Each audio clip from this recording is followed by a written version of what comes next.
주변 사람들과 별별 이야기를 다 나누면서도 정작 내 마음 한구석에 있는 진심의 한 조각은 꺼내지 못하는 것 같아요. 오늘도 세 가지의 이야기가 준비되어 있습니다. 나가지 마시고 끝까지 집중해서 들어주시고요. 저는 톡톡사연 한이입니다.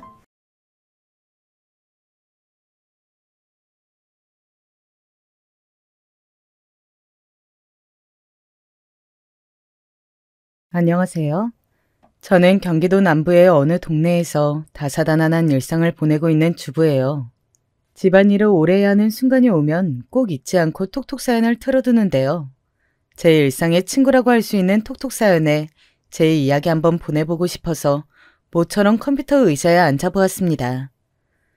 지금보다 훨씬 다사다난했던 시기의 경험담을 공유해보고 싶네요. 저는 3년제 집안의 장남에게 시집을 왔어요. 사실 저는 제 남편이 장남인 줄 몰랐어요.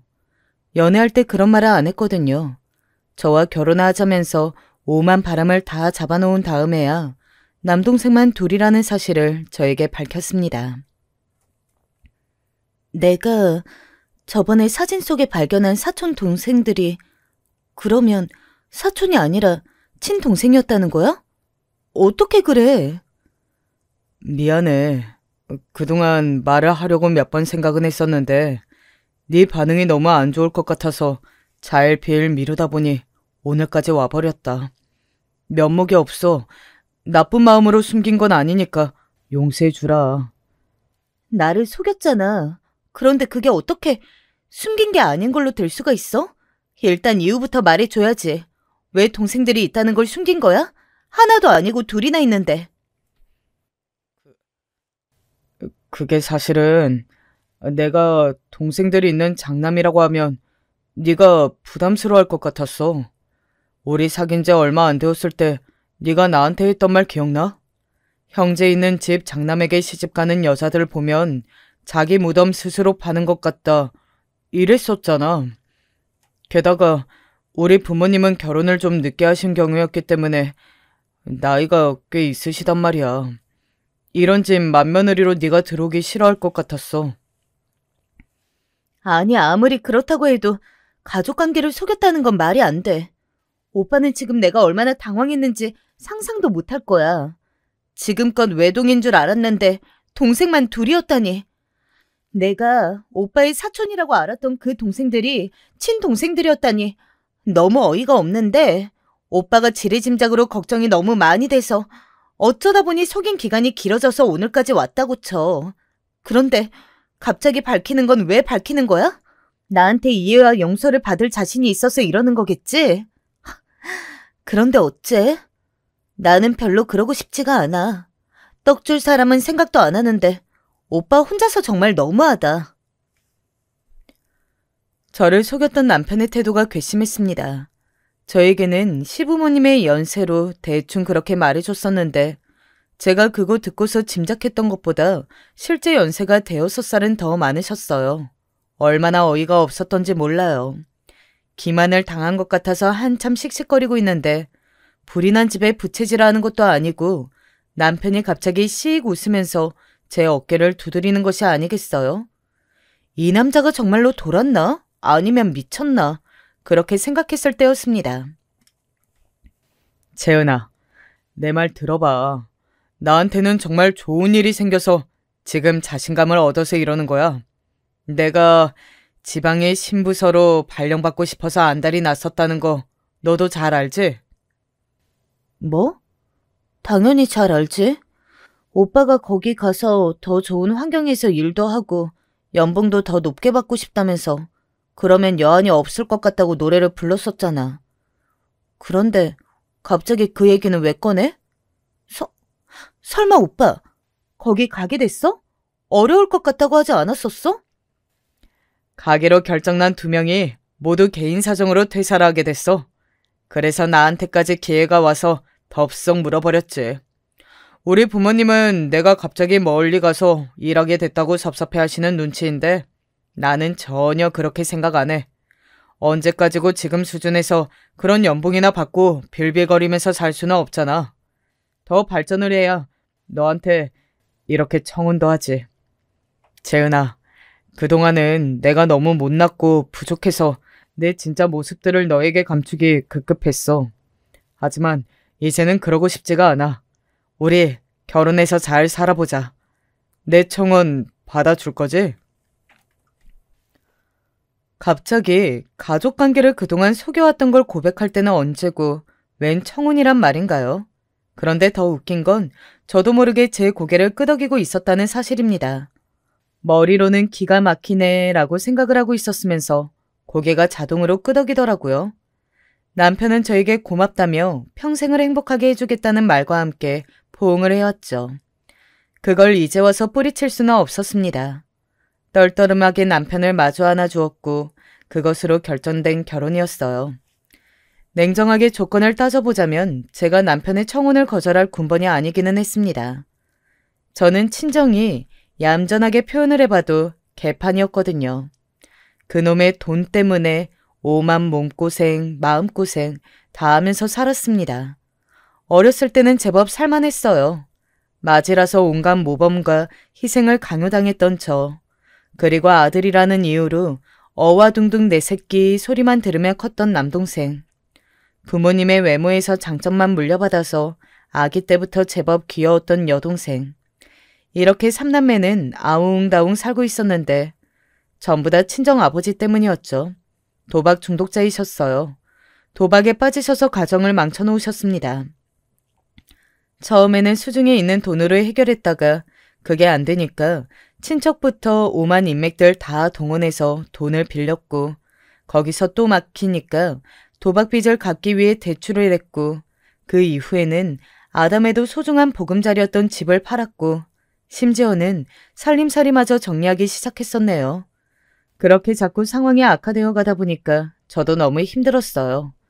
그런 와중에 친정엄마가 저한테 돈 타령을 하시고 희생을 요구하시니까 미친 듯이 서러웠죠. 하지만 그간 봐온 상황들이 있었기 때문에 거기서 제가 대학 가고 싶다 이런 말이 차마 안 나가더라고요. 울며 겨자 먹기로 친구들이 대학 갈 때 저는 일터에 나가서 돈을 벌었습니다. 저에게는 각종 희생을 요구하셨지만 동생들은 측은하고 안타깝게 바라보셨던 친정엄마가 언젠가는 제가 최고의 자식임을 알아주실 거라고 믿었어요. 친정아버지도 저를 보며 미안해하시기를 바랐고요. 하지만 집안에서 일방적으로 희생하며 살아오신 분들은 아마 다 아실 거예요. 결국은 희생한 거에 반의 반도 보답을 못 받는다는 것을요. 나중에 사회에서 만난 친구들과 이런저런 얘기를 나눠봤더니 이런 상황들은 결말이 다 비슷하더군요. 집에서 희생한 자식이 스스로가 부모에게 덜 아픈 손가락이었다는 것을 뒤늦게 가서 깨닫고 비참함에 눈물을 흘리게 되는 것 같았어요. 저도 그랬죠.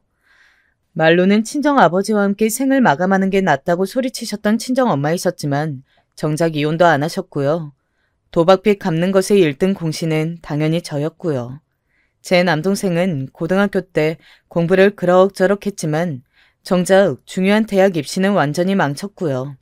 대접만 받고 자랐던 녀석이라 군대에 가서 적응 못하다가 가혹행위를 몇 번 당한 후로 성격이 완전히 소심하고 어두워졌고요. 지방 4년제 대학, 그것마저도 졸업을 못하고 중간에 관뒀어요. 여동생은 헛바람이 잘못 들어서 연예인 한답시고 무슨 어쩌고 아카데미라는 곳들을 3년 넘게 전전하며 다니다가 시간만 버리고 연예인도 못했죠. 아카데미라는 곳들에 수업료 제외하고서 뜯긴 돈만 최소 2천만 원이 넘었습니다. 여동생은 경기도 소재의 전문대에 들어갔는데 미용 관련한 학과였거든요. 졸업만 대충 하고 나서 취업은 그쪽으로 못했어요. 카페에서 아르바이트나 하면서 가끔 영어학원이나 다니는 짓거리를 아주 오래 했죠. 카페에서 버는 돈보다 영어학원에 들어가는 돈이 더 많았을 거예요. 친정아버지는 예전에 잠깐 알고 지냈던 지인분이 이제 도박 끊고 새 출발하기를 바란다며 좋은 마음으로 도와주셔서 일거리를 조금씩 주시는 것, 그것만 의지해서 지내고 계셨기 때문에 계속해서 저희 가족의 주된 수입원은 저 하나뿐이었습니다. 제가 고졸 인력인데다가 특출나게 똑똑한 것도 아닌데 당연히 크게 벌어먹고 사는 것에는 한계가 있었네요. 그래서 기본으로 투잡을 뛰었어요. 회사 일 마치고 나면 샤브샤브 전문점이었던 식당에 가서 홀서빙 일을 했습니다. 주말에는 영화관 같은 곳에 가서 이벤트 전단지 돌리는 당일 아르바이트를 했고요. 일주일에 쉬는 날이 없었던 것 같네요. 그렇게 제가 살았기 때문에 저희 가족이 살 수 있었던 거예요. 그래, 엄마가 늘 하시는 말씀대로 내가 첫째이기는 하니까 내가 동생들을 위해서 나서는 게 맞는 그림이겠지. 그리고 우리 가족, 아버지 도박 때문에 한때는 그냥 다 같이 죽자고 했을 정도로 힘들었었잖아. 그런 시절을 보냈기 때문에 우리 가족이 너무 안쓰러워서 내가 고생하더라도 다시는 그렇게 힘든 시간을 보내고 싶지 않아. 아버지가 오래 방황한 시기는 했어도 지금은 완전히 도박 벗어나셨으니까 이것만으로도 천운이라고 생각하자. 우스갯소리로 도박은 손목을 자르거나 죽지 않은 이상 끊기 힘들다고 하잖아요. 그런데 친정아버지는 그러지 않고 비록 시간이 오래 걸리긴 하셨으나 벗어나셨으니 저희 가족에게는 커다란 행운이 깃든 거라고 그렇게 여겼었네요. 하지만 그건 전부 저 스스로 좋게 생각하려고 애를 써본 것이었을 뿐 실상은 저 혼자 가족들을 먹여 살리는 모양새가 수년간이나 유지되고 있었습니다. 가끔은 밑빠진 독에 물을 붓는 것 같기도 했어요. 도대체 동생들은 언제쯤 철이 들어서 자기 밥값들을 할까 싶었는데 아무리 기다려도 그런 순간은 오지 않더라고요. 제발 제대로 된 일자리 좀 구해보라고 어느 하루는 작정하고 동생들을 들들 볶았었는데요. 그러자마자 친정엄마가 무척 화를 내셨습니다. 너는 왜 마지식이나 돼서 네 동생들 기를 죽이고 그래? 요새 돈 제대로 준다는 일자리 그거 아무나 구하는 건 줄 알아? 뉴스에서 한번 봐라. 아직 일자리 못 구하고 있는 20대가 얼마나 넘쳐나는지. 넘쳐나건 말건 더 이상은 못 봐주겠어요. 도대체 언제까지 이런저런 핑계를 대면서 얘네가 한가롭게 노는 걸 봐야 해요? 엄마, 그냥 얘네 둘 다 공장에 넣어버리는 게 정답이에요. 공장이라니, 채은이 너 말 한번 심하게 하는구나. 할 말이 있고 못할 말이 있는 건데 어떻게 네 동생들더러 이제 와서 공장이나 들어가라는 말을 할 수가 있어? 너는 애가 냉정해도 너무 냉정해. 그러면서 동생들을 감싸시더라고요. 기가 막혔습니다. 세상 천지에 너무 냉정해서 동생들 먹여 살리는 건 군말 없이 수년간이나 해온 사람도 있다는 말인가요? 그때부터 제 안에서 믿음이 조금씩 무너져 내렸어요. 아무리 그래도 친정 부모님 두 분만은 제 노력과 희생을 은연중에 알아주고 계실 거라고 그 믿음이 무너지고 나니까 가슴이 허하더라고요. 구멍이 뚫린 것 같았습니다. 가족들을 위해 쉬지 않고 일을 하면서 저는 그렇게 20대를 다 허비하였고 어느덧 30대로 들어선 뒤였는데 친정엄마는 제 동생들의 20대를 갸륵하게 여겨주고 계셨어요. 20대 청춘을 아깝다고 생각 안 하시는 분인 줄 알았거든요. 저한테는 젊을 때 한 푼이라도 더 버는 게 미덕이라고 하셨었고요. 그런데 동생들에게는 한없이 마음씨 여리시게 구시는 걸 보고 삶의 의욕마저 떨어지기 시작했던 것 같아요. 집에 들어가는 돈을 줄이고 그때부터 제 몫의 돈을 따로 모으기 시작했죠. 그제서야 제 걸 따로 챙겼었네요. 집에다가는 일이 옛날 같지 않아서 돈이 줄었다는 핑계나 댔었고요. 그러자 저보고 가족들이 어찌나 한숨을 내쉬던지 그런 과정을 다 거치고 나서 만난 남자친구가 제 남편이었으니 솔직히 말해서 저는 애초에 결혼을 바라보지 않았다면 남편과 연애를 시작하지 않았을 것 같아요. 보답받지 못하는 애정이라는 것에 저는 너무나도 지친 인생을 살아온 바였으니까요. 이런 제 속내를 몰랐던 남편은 저에게 점수를 잃을까봐 자기 가족관계도 숨겼던 건데요. 결혼하기로 하고 나서 제가 또 알게 된 사실은 남편이 괜히 자기 동생들의 존재를 숨긴 게 아니었다는 사실입니다. 동생 둘을 둔 장남인 걸 숨기고 싶어서라는 건 유일한 이유가 아니었죠. 왜냐하면 그 동생들이 자기보다 객관적으로 성공한 경우들이기 때문이었습니다. 저희 부부가 결혼할 때 남편 나이 38이었고 저는 35으로 딱 30대 중반이었네요. 그리고 남편의 바로 아래 동생인 둘째가 저랑 동갑이었고요. 막내 동생이 그때 33이었습니다. 제가 시동생들의 존재 자체도 늦게 제대로 인식해서 놀라긴 했으나 더 놀라운 건 이미 2명 다 결혼을 했다는 것이었어요. 또한 둘 다 처가를 무척 잘 두었더라고요. 뭐라고? 동생들이 둘 다 의사하고 결혼을 했다는 말이야? 와, 대박이다. 어떻게 그런 일이 다 있을까? 엄청나다. 의사라면 당연히 똑똑하겠네. 아무나 의대 가서 졸업하고 의사까지 되는 거 아니라던데. 왠지 집안 배경도 나쁘지 않을 것 같은데. 맞아? 막내 재수 씨가 집안이 더 좋기는 한데 둘 다 의사니까 비슷하다고 그냥 봐야겠지. 그리고 둘 다 아주 비슷하게 사람이 참 뭐라고 해야 하나? 깍쟁이라고 해야 하나? 좀 그런 스타일이야. 오빠가 대학에 어려운 사람들이라는 의미이지 그거? 그리고 나는 원래 내 동생들하고 절이 든 이후로 썩 친하게 지내본 적이 없어. 왜냐하면 나하고 동생들은 결이 달랐거든. 뭐든 적당히 해치우고 살아온 나와 승부욕과 승부욕이 무척 강해서 열정을 다해 어떤 일이든 부딪히며 사는 동생들은 좀 달랐어. 동생들끼리는 서로 비슷해서 가까이 잘 지냈는데 나는 약간 동떨어진 맏형이었지. 그래서 둘 다 결혼을 그렇게 할 수 있었던 거야. 재수 씨들끼리 직접적으로 알고 지낸 건 아니었으나 서로 지인은 겹쳤거든. 그리고 둘째 녀석과 결혼을 앞두고 있었던 큰 재수 씨가 지인을 통해 막내 재수 씨를 내 막내 동생과 연결해줬었어. 아, 그래서 동생들이 신기하게 똑같이 의사 아내를 맞을 수 있었던 거였구나. 어쩐지 너무 특이한 경우라고 생각했는데 그런 배경이 있었네. 그리고 저는 남편을 어느 정도 이해하게 되었어요. 본인보다 잘난 동생들, 자기들끼리만 뭉치는 동생들. 그걸 보면 남편은 소외감을 느꼈겠죠. 게다가 동생들은 둘 다 의사와 결혼을 하면서 결혼으로도 아주 성공을 거둔 셈이었고요. 그렇게 생긴 재수 씨 2명이 성격들이 톡톡 쏘는 깍쟁이 스타일이어서 본인은 또 계속 겉돌면서 어색한 기분을 지울 수가 없었던 겁니다. 그런 주제에 남편이 또 맞이는 맞이라서 부모님에 대한 남다른 효심이나 부채감을 가지고 있었고요. 남편이 그렇게 지내왔다는 건 그 가운데 어떤 기분들을 느꼈을지 저는 알 수 있었네요.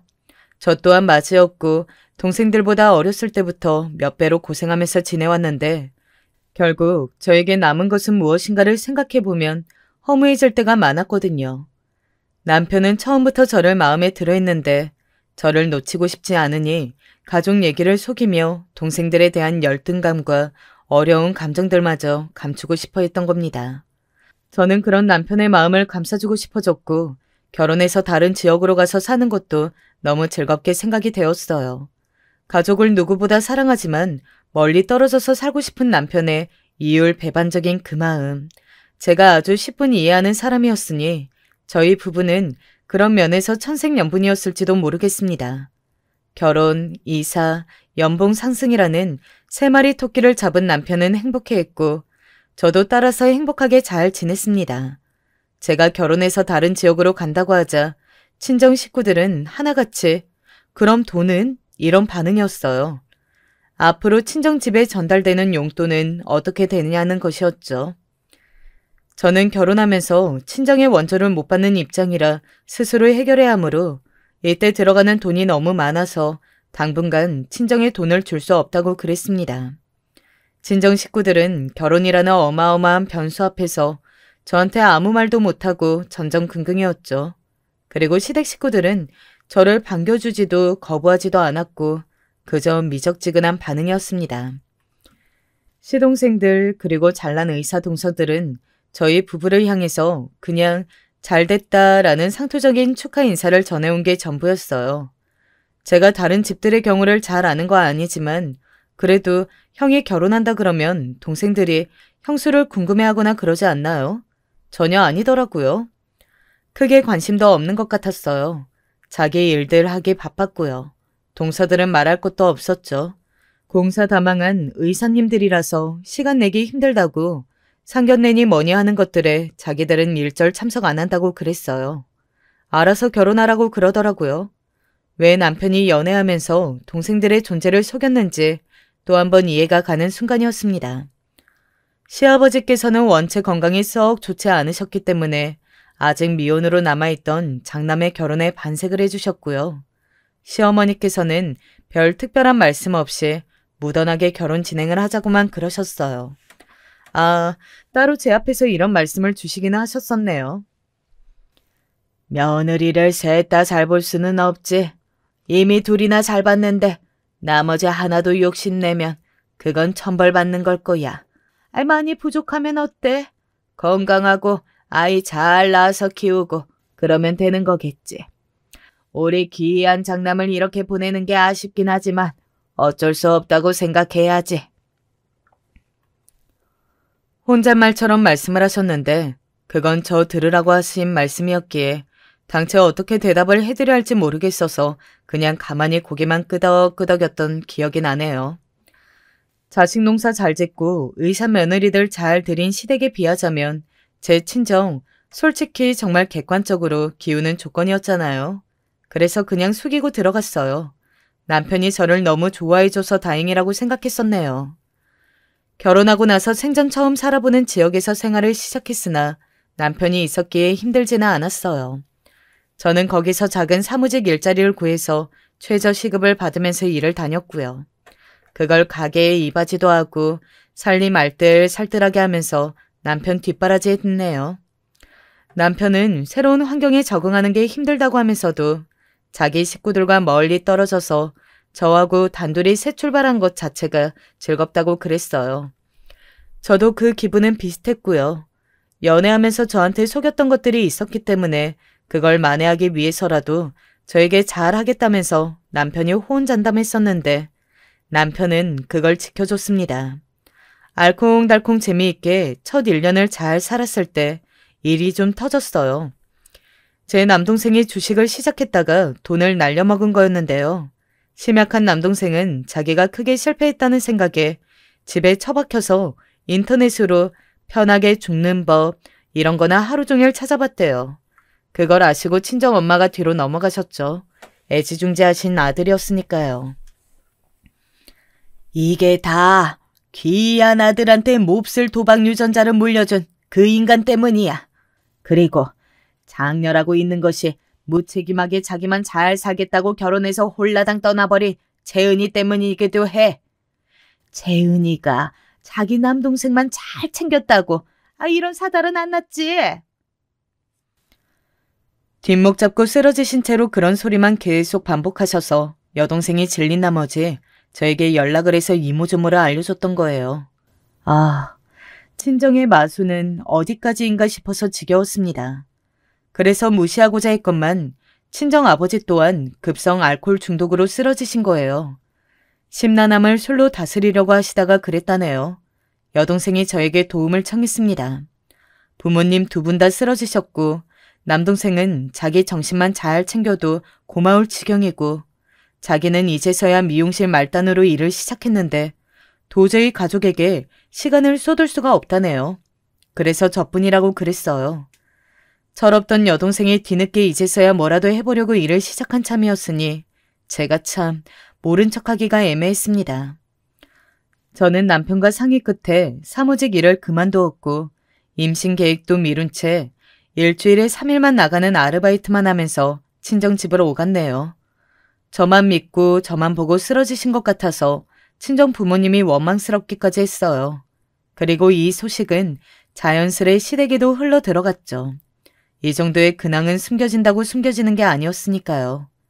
시아버지 생신이 있어서 시댁 식구들이 다 모였던 날이었어요.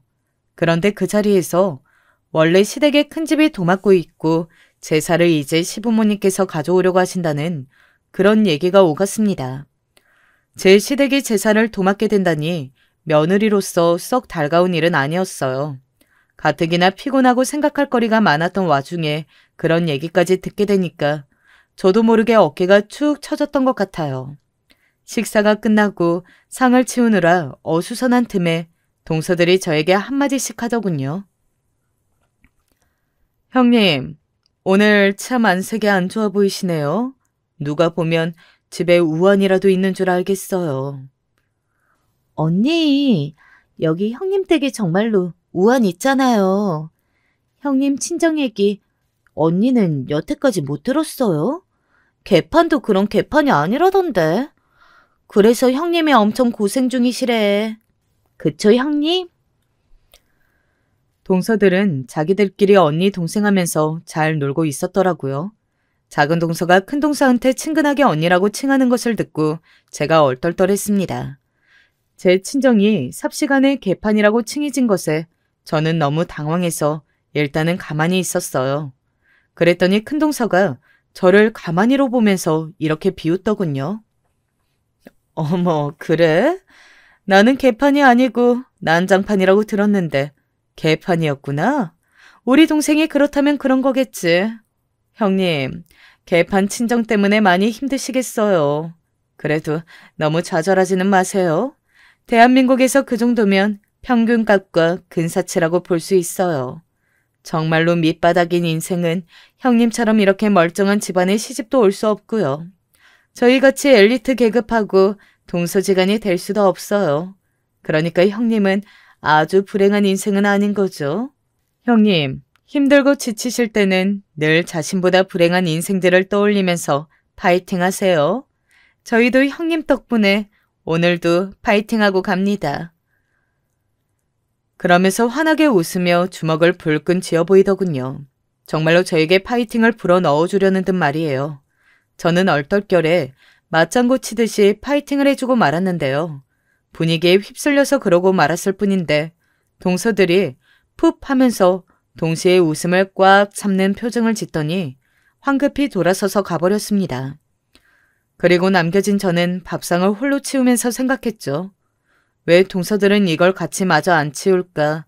가만 보니까 두 사람은 바쁘다는 핑계로 오는 것도 늦게 와서 제가 시어머니하고 둘이서 거의 다 차렸어요. 시댁의 큰 집에서 반찬을 바리바리 보내와준 덕분에 크게 할 것들은 많이 없었지만 그래도 동서들은 쏙 빠져 있으니까 기분이 좀 그렇더라고요. 그런데 뒷정리마저 쏙 빠져버리니까 기분이 뒤숭숭하다고 생각할 때 왠지 모를 깨달음이 들었습니다. 잠깐, 나를 보며 파이팅한다는 건 뭐였지? 자기보다 불행한 인생을 떠올리며 파이팅하는 거라고 했잖아. 그 말은 두 사람은 내가 자기보다 불행한 인생이니까 나를 보면서 지금 파이팅을 한다는 거야? 그런 거였네? 왜 동서들이 저를 보면서 웃음을 꾹 참고 자리를 떴는지 알았죠. 모멸감으로 얼굴이 뜨거워졌습니다. 부끄럽게도 왜 그랬냐고 따질 용기나 마음은 없었고 이런 상황이 되도록 빌미를 제공한 제 친정이 그 순간에는 더 원망스러웠던 것 같아요. 친정만 그러지 않았어도 제가 조금은 동서들 앞에서 당당했을 것 같더라고요. 싱크대에 그릇들을 쌓아놓은 다음에 슬쩍 거실 쪽으로 가서 눈짓을 해봤는데요. 제법 화기애애하더라고요. 저 빼고 분위기가 괜찮아 보였어요. 그리고 제 눈에는 시동생들이 시부모님께 이런저런 회사 이야기를 하는 동안 남편은 자기도 얘기하고 싶은 걸 참는 듯한 인매로 애써 텔레비전을 보는 척하는 모습이 들어왔습니다. 동서들이 살며시 시동생들에게 눈치를 주더군요. 그러자 시동생들은 둘 다 과일만 먹고 일찍 가보겠다는 식으로 시부모님께 말을 꺼냈습니다. 시부모님께서는 귀한 의사 며느리들을 오래 붙잡을 생각은 없다고 하시며 싱글벙글이셨고요. 그날 무슨 생각으로 설거지를 다 하고 과일을 깎았는지 모르겠어요. 제가 설거지를 혼자 다 할 동안 아무도 과일 준비를 안 하더라고요. 그럼 만약에 제가 없었으면 과일은 어떻게 먹으려고 했나요?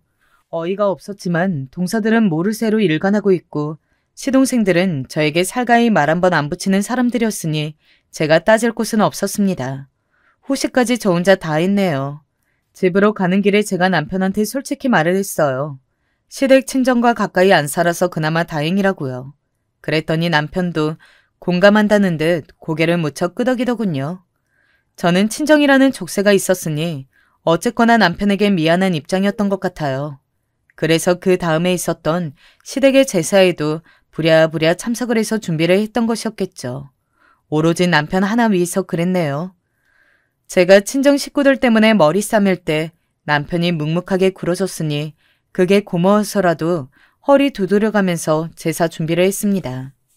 시어머니와 시고모님도 계셨지만 아무래도 제가 많은 걸 하게 됐죠. 평일이었기에 남편은 일 끝나고 올 예정이었고 시동생들도 마찬가지였습니다. 그런데 문득 동서들도 일이 그렇게 늦게 마치는지 궁금해지더군요. 어머님, 동서들은 이 시간까지 병원에 있나요? 지금 저녁때가 다 되어가는데 언제까지 일을 하는지 궁금해서요. 동서들은 언제 와요? 너는 네 손아래 동서들이라고 해서 그 둘을 네 아래로 부릴 생각일란 하지 말고 의사 며느리들은 의사 며느리답게 그냥 며느리는 그냥 며느리답게 각자 자기 위치에서 할 일 하면 된다. 듣던 그냥 며느리의 기분이 이상해졌죠. 시어머니께서 저와 동서들 사이에 계급의 선을 그어놓으신 듯 했습니다. 궁금한 걸 여쭤본 것뿐인데도 대답을 들을 수 없다니 제 자신이 초라해져서 그때부터는 아무 말도 안 하고 묵묵히 제사 준비만 했네요. 동서들을 올 때 하하호호 웃으면서 즐겁게 도착을 했어요. 같이 왔더라고요. 유명한 떡집에서 떡을 좀 사왔다면서 동서들이 그러니까 관심이 한 번에 그쪽으로 쏠렸어요. 저 혼자 멀뚱하게 떨어져서 행주나 빨고 있었고요. 남편과 시동생들이 도착한 이후에도 동서들은 자기들끼리 유유자적하게 있을 뿐 이래저래 집안일을 하는 건 저 혼자였습니다. 대체 제가 시집오기 이전에는 잡다한 일은 누가 있을지 궁금해지는 대목이었네요. 기껏 열심히 차린 제사 음식들, 동서들은 품평이나 해가면서 싸가고 싶은 걸 봉지에 조금씩 담을 뿐이었어요. 정작 저는 선택권도 없이 뒤로 밀려 있었고요. 분위기 자체가 그렇게 형성이 되어 있더군요. 동서들이 자연스레 앞으로 치고 나와서 행동을 하고 시동생들이 바람을 잡고 시부모님께서는 흐뭇하게 그냥 두시고 남편은 그 가운데서 뻘쭘해하고 이게 바로 시댁의 기본적인 풍경이었습니다. 그 안에 낀 저는 잡일꾼이라고 할 수 있었고요. 제가 남편한테 귓속말로 정리 다 하기 전에 그냥 우리는 집에 가자고 그랬습니다. 남편도 그러고 싶은 눈치로 저를 쳐다봤고요. 그런데 시댁의 친척 어르신 한 분이 뒤늦게 오시겠다고 갑자기 연락을 주셔서 자리를 뜨기가 애매해졌어요. 그분이 오시는 것까지 최소한 보고 나서 일어나야겠더라고요. 남편이 제 눈치를 살피더니 잠깐 밖에 나가 있다 올까 하는 것을 제안했고 그러자 시부모님께서 이쪽을 흘겨보시더군요. 장남이 자리를 뜨는 건 아니라고 눈치를 딱 주시는 것이었죠. 그때 동서들이 나섰어요.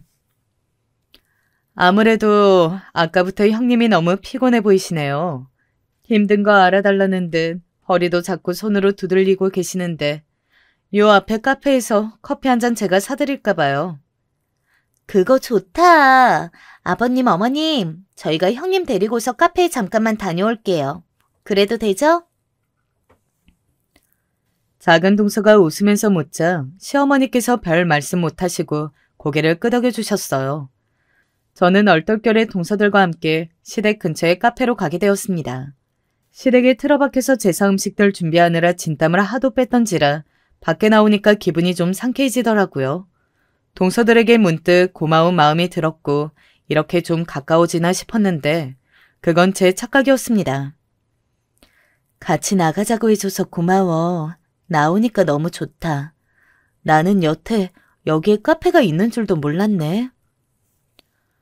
그건 저희가 몸이 찌뿌둥해서 나올 핑계를 찾다 보니까 그렇게 된 것뿐이고요. 형님, 커피 뭐 하실 거예요?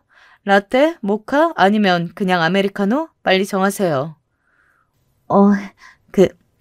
그럼 나는 시간이 이제 좀 늦었으니까 아메리카노를 연하게 한 잔 마시고 싶은데 진하게 말고 좀 연하게였으면 좋겠어. 커피를 연하게 달라는 게 특이한 주문이었을까요? 동서들이 눈빛을 교환하더니 둘 다 피식 소리를 내며 웃더라고요. 저를 비웃는 것 같아서 기분이 나빴습니다. 그래도 자리에 앉아서 이런저런 얘기를 하면 나을까 싶었는데 저를 앞에 앉혀두고 두 사람 다 휴대폰만 하더라고요. 이따금씩 얘기를 해도 자기들끼리만 대화를 나누었고요. 제가 먼저 오늘 좀 힘들긴 했다. 어머님이 손이 빠르시더라. 이런 서두를 꺼내봐도 돌아오는 건 무시였습니다. 대충 네 하고 끝내더라고요. 저를 쳐다보지도 않았고요. 저도 그냥 의연하게 커피나 마실까 했지만 면전에서 이렇게 사람을 무시하는 건 진짜 좀 아닌 것 같더라고요. 그래서 직설적으로 물어봤습니다. 두 사람 있잖아. 혹시 나한테 안 좋은 감정 있어? 왠지 그런 것 같아서. 나한테 마음에 안 드는 거 있으면 이 기회에 말해봐. 이런 자리도 쉽지 않잖아. 조심스럽게 말을 꺼냈는데 동서들은 어이가 없다는 반응들이었어요. 특히 작은 동서가 코웃음을 크게 치더니 고개까지 살짝 젓더군요. 왜? 내가 혹시 되게 이상한 소리를 한 거야? 반응이 왜 그래? 형님하고 별로 잘 지내고 싶지도 않고 못 지내고 싶지도 않아요. 형님하고 저희는 아예 사는 세계가 다른 사람들이에요. 어쩌다가 한 시댁에서 접점 하나 생겼을 뿐이죠.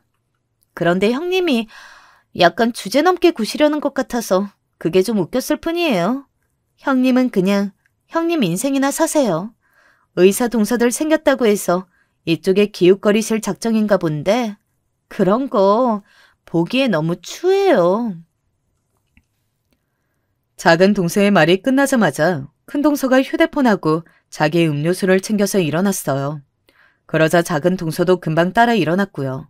저는 어안이 벙벙한 채 두 사람을 올려다봤는데 저에게 시선도 안 주고 그대로 가버렸습니다. 남겨진 저는 한참 멍하게 있었죠. 이게 당최 무슨 일인가 싶었어요. 살면서 온갖 압박과 강요는 받아봤을지언정 이렇게 철저한 계무시를 받아보기는 처음이었네요. 남아서 동서들의 언행을 곱씹고 또 곱씹어본 저는 쉽게 표현해서 이 상황이 잘난 의사들이 저와는 겸상도 하기 싫어한다는 상황이라는 결론을 내렸죠. 얼굴이 화끈거리더라고요.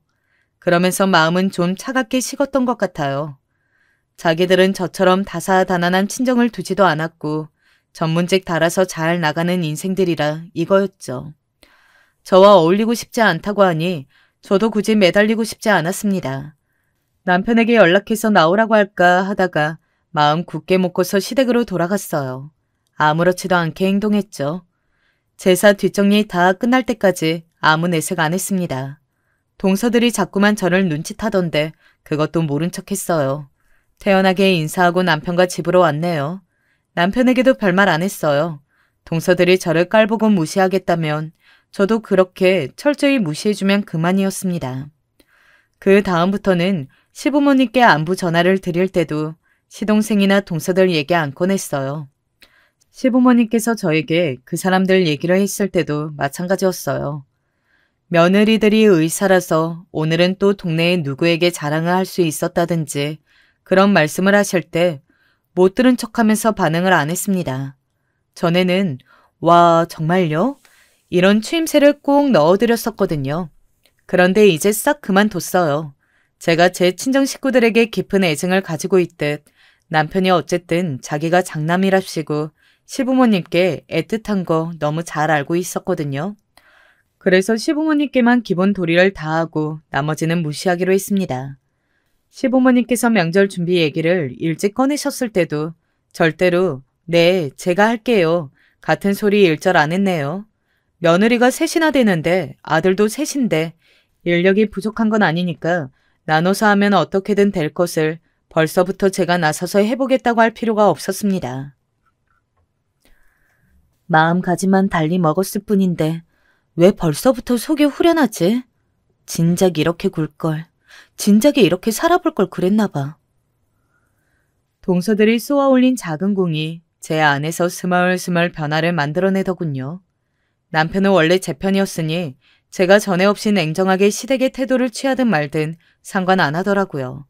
제가 하던 3일짜리 아르바이트 자리가 없어져서 그만두게 되었는데 집에서 편히 쉬라고 저를 격려해준 사람이 바로 남편입니다. 그간 저는 제 인생에서 너무 힘들게 달려왔으니 이제는 좀 쉬어도 된다고 남편이 그러더라고요. 너무 고마웠어요. 제가 다른 건 몰라도 남편 복은 타고났다는 생각이 들더라고요. 그러던 찰나 여동생이 사고를 쳤습니다. 알고 보니 남자친구와 결혼을 전제로 사귀고 있었나 봐요. 결혼 얘기를 둘이서 하고 있었던 모양인데 그놈이 여동생한테 결혼 준비금을 같이 모으자는 명목으로 돈을 뜯어내고는 잠수를 탔습니다. 여기까지도 기가 막힌데 여동생이 알고 보니까 임신 중이었나 보더라고요. 배신을 당한 충격으로 하혈을 해서 병원에 갔다가 임신 사실과 유산 사실을 동시에 알게 되었죠. 여동생이 울고불고 난리를 치며 쓰러졌고 이제 좀 기력을 다시 찾으려고 일자리를 기웃거리고 계셨던 친정아버지마저 쓰러지셨어요. 그러자 친정엄마가 뒷목을 잡으시며 저를 찾으신 거였죠. 이게 다 너 때문이야. 네가 있었어 봐라. 네 여동생이 정신 나간 놈하고 잘못 만나도록 네가 가만히 두었겠니? 네가 없었기 때문에 이 사달이 난 거야. 네가 네 자리에서 책임을 다했어야지. 제 자리가 대체 어딘데요? 엄마, 결혼해서 잘 살고 있는 큰딸한테 하실 말씀이 고작 그것밖에 안 되시는 거예요? 저는 대체 예나 지금이나 제가 뭘 잘못했는지 모르겠어요. 네가 잘 살고 있는 거 그게 바로 잘못이야. 왜 너만 잘 살아? 네가 뭘 잘했다고 뭐가 그렇게 잘났다고 혼자 결혼해서 잘 사는데 네 동생들의 결혼복까지 네가 다 빼앗아간 거 아니니? 나는 이제 그런 의심이 다 든다. 너무 기가 막혀서 말문이 꽉 막혔습니다. 벽을 보고 말을 해도 덜 답답할 것 같았어요. 제가 아무 말도 안 하고 가만히 있으니까 친정엄마가 혼자 소리를 계속 지르시다가 지쳐서 결국 하시던 말씀, 돈 달라는 것이었어요. 사정이 지금 이렇게 됐으니까 돈으로 친정 가족들을 위로해달라는 것이었습니다. 생각해보면 항상 돈이 얽혀 있었던 것 같더라고요.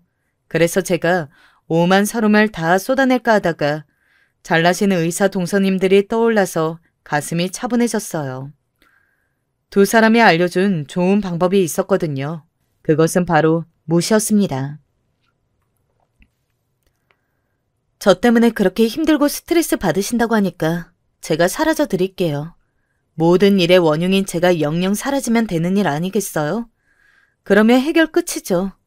깔끔하게 사라져 드릴 테니까 연락하지 마세요. 뭐? 채은아. 네가 어떻게 나한테 이래? 이거는 아니지. 네가 가족을 안 보고 살 수 있을 것 같아? 절대 아니야. 친정엄마가 다급히 발악을 하셨지만 저는 이미 결심을 굳힌 후였어요. 전혀 아쉽지가 않더라고요. 남편에게는 사정이 이렇게 됐다고 솔직하게 실토를 했고요. 그러자 저를 10분 이해한다고 해줬어요. 의지가 되는 남편이 있어서 제 인생이 정말로 다행이었습니다. 그래서 제가 남편을 위한답시고 명절이 됐을 때 열심히 굴었던 거예요. 제사도 시댁이 받았기 때문에 사실은 큰 집의 역할을 하게 된 것이었는데요. 그러다 보니까 명절 때 할 게 많아도 너무 많았습니다. 일찍부터 가서 일단 재료부터 다듬었고요. 바로 자리 깔고 전 부칠 태세를 갖추었죠. 시어머니께서는 여자 넷이 전을 싹 다 붙이면 되겠다고 하셨습니다. 명절이니까 의사님들도 병원 일 안 하고 시댁으로 왔죠. 저를 보고 둘 다 떨떠름한 표정들을 짓더군요. 자기들은 고된 준비 과정에서 빠질 작정이었을 텐데 다 같이 하게 된 것이 마음에 안 든 눈치들이었어요. 남자들은 일찍 산소에 다녀온다고 해서 그것 때문에 바빴고요. 저는 명절 음식의 핵심인 전을 부치려고 기름을 둘렀습니다. 그런데 딱 그때 시어머니께서 안색에 파리해지셨어요. 아침부터 재료 꺼내고 준비하신다고 하면서 냉장고에 오래 박혀있던 반찬통들을 겸사겸사 꺼내시더니 버릴 거 안 버릴 거 구분하시다가 오래된 미역 줄기를 집어드신 듯 했습니다. 어머님, 우선은 몸 따뜻하게 자리에 누우시는 게 좋겠어요. 잠깐 상태 지켜보다가 심할 것 같으면 병원으로 가고요. 맞아요, 어머님. 응급실에 가는 방법이 있으니까 우선은 염려 놓으시고 쉬세요. 언니 말대로 따뜻하게 있으셔야 돼요. 방에 이불 제가 지금 두툼하게 깔았어요. 제가 보기에는 시어머니께서 많이 안 좋으시는 건 아닌 듯 했는데 동서들이 호들갑을 떨면서 시어머니를 방으로 모시고 갔어요. 저는 그 모습을 보며 이럴 때는 의사들이 있어서 심적으로 의지가 된다고 생각했고요. 바보 같은 생각이었죠. 달궈진 기름에 수도 없이 전을 부치는 동안 동서들은 코빼기도 보이지 않았습니다. 전을 어디에 한 종류만 부치나요? 종류도 여러 개고 부치고 나면 담는 그릇들도 필요하죠. 저 혼자 꼬치의 재료들을 순서대로 끼우는 동안 어찌나 속에서 열불이 터지던지요. 거기까지 하고 열받아서 동서들을 찾아 나섰어요. 그런데 없더라고요. 방에는 시어머니께서 곤히 주무시고 계셨고 동서들은 안 보였습니다. 어쩔 수 없는 노릇이라 저 혼자서 또 생선포에 하나하나 계란물 입혀가면서 다른 전들을 부쳤고요. 그거 끝나면 또 다른 전을 부쳐가기를 반복했어요. 결국 그날 전을 비롯해서 다른 요리들까지 부엌에서 일어날 수 있는 모든 일은 제가 전담했습니다. 동서들은 밥 먹을 때가 되어서야 기어 들어왔죠. 손에 과자 봉지 하나씩 들고서 신나게 웃는 얼굴로 들어오더군요. 간신히 일어나신 시어머니를 비롯해서 산소에 갔던 남자들도 다 돌아왔고 친척들도 집합한 상태였는데 아무도 동서들에게 군소리를 못하고 있었어요. 그때 제가 입을 열었죠. 두 사람 뭐야? 왜 이제 와? 나 혼자 하나부터 열까지 다 할 동안 어디서 뭘 하다가 이제 들어오는 거야? 먹을 생각은 있나 봐? 그러자 모두가 놀란 얼굴로 저를 쳐다봤습니다. 저는 눈 하나 깜빡 안 하고 동서들만 쳐다봤어요. 이미 달라져 있던 저를 눈치채지 못한 모양인지 동서들은 그저 어이없다는 표정들만 지을 따름이었어요. 미안하다는 신용을 하면서 어른들께 고개를 살짝 숙여 인사들을 보내더군요. 그 목례를 받는 대상에는 제가 없었습니다. 기가 막혔죠. 시아버지께서 크게 헛기침을 하셨고 그러자 다들 어색한 가운데에서도 커다란 상에 둘러앉아서 밥을 먹으려던 찰나 제 가까이에 온 동서들이 속닥거렸습니다. 명절에 일 좀 하는 게 뭐 어째서 그래? 평소에 집에서 판판히 노는 주제에. 그러게 말이야. 언니, 저 형님이란 인간은 우리처럼 전문직 인생을 안 살아봐서 그런가 봐. 아니면 개판인 자기 친정 수습하느라고 정신이 빠져 있어서 저러나? 저 들으랍시고 고사를 지내더군요. 저를 향한 그 조롱 듣자마자 저는 아직까지도 입고 있었던 앞치마를 벗어던져서 두 사람에게 집어 던졌습니다. 놀란 동서들이 저를 쳐다보길래 공평하게 싸대기 한 대씩 갈겨줬어요. 말단 사무직부터 공장 생산직까지 안 해본 일이 없던 저인데 손이 좀 거칠었나 봐요. 한 대씩 맞고 고귀한 의사님들이 바로 나뒹굴더군요. 그러자 막내 시동생이 저에게 윽박을 질렀어요. 형수님, 지금 뭐 하시는 겁니까? 감히 누구를 때려요? 미치셨어요? 감히? 너 지금 감이라고 그랬니? 너야말로 감히 형수되는 사람 앞에서 어디 언성을 높여? 네가 미쳤구나. 너희 둘 다 의사 와이프 믿고 그러는 건지 내 남편을 은근히 무시할 때부터 알아봤어. 이 싸가지 없는 놈들아. 저는 쫄기는커녕 눈을 부릅뜨고 맞받아쳤습니다. 그러자 시동생 둘 다 깜짝 놀라다 못해서 숨이 턱 막히는 얼굴들이 되더군요. 너무 놀라신 나머지 시아버지께서는 자리에서 일어나시려다가 도로 주저앉으셨고요. 다른 어르신들도 마찬가지였죠. 저에게 얻어맞은 동서들은 각자 뺨을 부여잡고 멍하게 저를 올려다보고 있었습니다. 그래, 나 친정 개판이다. 어쩔래? 그래서 의사인 너희들이 나를 개무시하고 깎아내려도 된다고 생각해? 잃을 거 많은 입장일수록 조심하게 굴어야지. 머리도 좋은 사람들이 왜 이래? 너희 인성 완전히 쓰레기라는 내용을 병원 홈페이지에 맨날 글 올리고 지역 인터넷 카페에 소문 퍼뜨리면 행복하게 의사생활 할 것 같아? 나중에 너희 애들한테 내가 이런 얘기 다 해주면 너희 애들이 참 좋아하겠다. 그치? 자기들 엄마가 인성 완전히 쓰레기인 거 들으면 무척 자랑스러워하겠네. 그때만큼 제 머리가 차갑게 식었던 적이 없었네요. 하나도 떨지 않고 차분하게, 그래서 듣는 입장에서는 오금이 지릴 만큼 냉정하게 말했어요. 제 말에 동서들은 안색이 시체처럼 변했습니다. 어느새 남편은 조용히 짐을 챙기고 있었어요. 그걸 보자 든든해지더군요. 저는 제 앞에 커다란 밥상을 걷어찼어요. 그러자 상 위에 접시들이 흔들려서 음식들이 죄다 옆으로 쏟아졌죠. 시댁 사람들이 전부 다 기아 많은 소리를 뒤로한 채 저는 남편과 시댁을 나섰습니다. 하루 종일 뻐근했던 몸이 그 순간에는 왠지 개운했네요. 남편하고는 별 대화 안 했어요. 무슨 말이 더 필요했겠나요? 그냥 집 근처까지 다 와서 명절에도 문을 연 유명한 국밥집에 가서 식사나 했습니다. 그날 밤 시동생들한테 연락이 왔어요. 그간의 오해들을 풀고 싶다고 하더군요. 남편은 그 연락이 되고 필요 없다고 답했습니다. 저는 시부모님께서 어떻게 나오실지가 궁금했는데 정말 의외로 저희 부부의 편을 드셨어요. 시아버지께서는 원래 집안의 기둥은 장남이라고 하시며 당신께서 돌아가시면 집안은 제 남편이 이어야 하기 때문에 저희 부부가 서열을 잡고 가는 게 맞다고 보셨습니다. 시어머니께서는 저에게 따로 의외의 말씀을 하셨죠. 그날 속이 울렁거려서 아파 죽겠는데 약국 가서 약 사온다고 해놓고는 나를 두고 자기들끼리 나가서 한참 놀다가 들어오고 손에 약은 안 들려있고 그걸 보면서 저것들이 어떻게 의사라고 할 수 있나 싶더라. 아유. 아플 때 사람이 가장 서러운 법이라잖아요. 그래서 시어머니께서는 그날 동서들에게 실망을 많이 하신 모양이었어요. 한동안은 그래도 시댁과 왕래 안 했는데 시아버지께서 편찮으시다 해서 가끔 들여다보기 시작했죠. 시댁에서 마주치면 동서들이 슬금슬금 제 눈치를 봤습니다. 시동생들도 마찬가지였고요. 시간이 지나자 자연스럽게 시동생들이 제 남편을 제대로 큰령 대접하면서 그렇게 지내게 되었어요.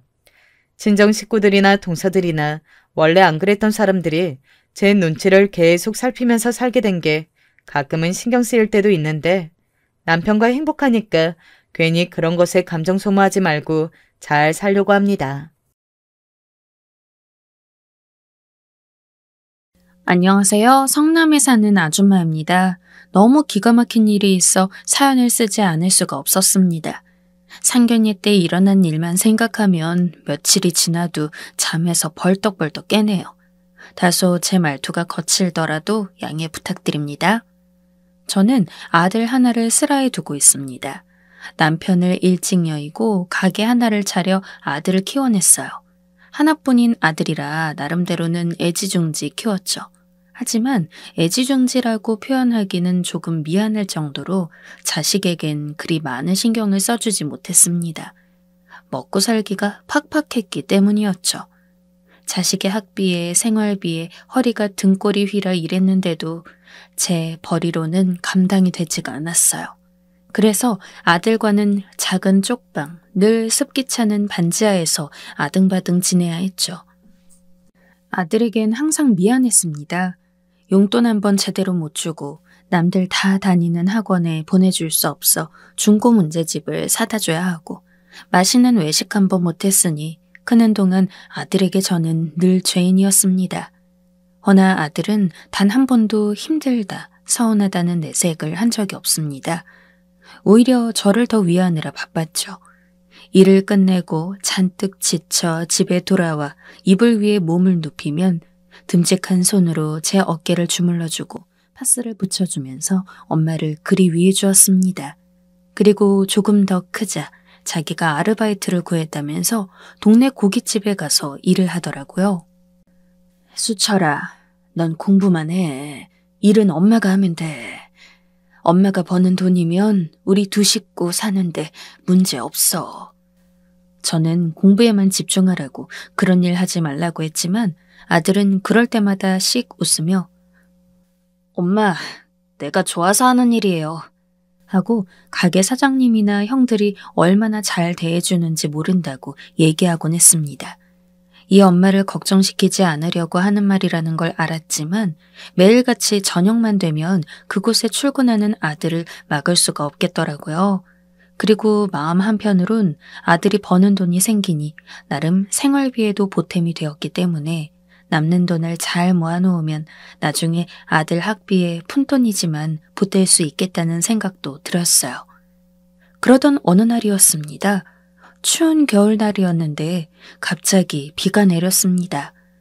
이 추위에 비까지 얻어맞고 오면 감기 걸리겠다 싶어 재빨리 우산을 들고 아들이 일하는 고깃집으로 갔습니다. 아들이 일하는 장소에 가보는 건 그날이 처음이었습니다. 골목골목을 돌아 겨우 아들이 일하는 고깃집에 도착했는데 제가 그곳에서 본 장면을 저는 아직도 잊을 수가 없어요.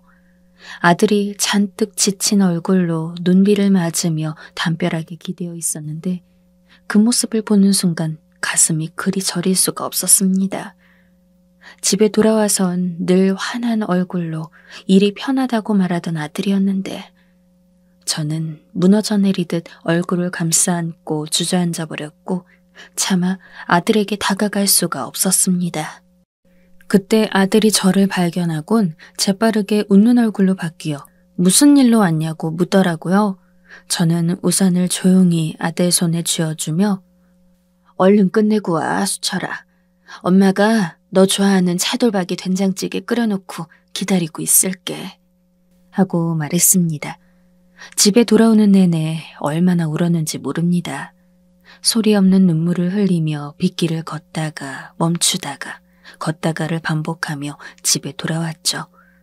너무나 똑똑하고 착한 우리 아들이 저를 만나 하필 제 뱃속에서 나와 이런 고생을 하는 것 같아 그날은 오랜만에 하늘로 간 남편의 사진에 얼굴을 묻고 끄끄대며 눈물을 토해냈습니다. 그리 흠잡을 데 없는 저희 아들은 공부도 참 잘했습니다. 남들 다 가는 학원 한 번 못 가봤지만 늘 전교권에서 1, 2등을 놓치지 않았습니다. 남편이 똑똑한 사람이었는데 남편의 머리를 물려받은 건지 아들은 한두 번 문제집을 훑어봐도 대번을 이해하고 암기하곤 했습니다. 학교 선생님들도 아들의 머리와 됨됨이를 알아보고 제가 학부모 회의에 오면 수철이 어머님 좋겠어요 하고 칭찬을 건네주시곤 했습니다. 오죽하면 수철이 친구 부모님들까지 아들을 칭찬하곤 했었습니다.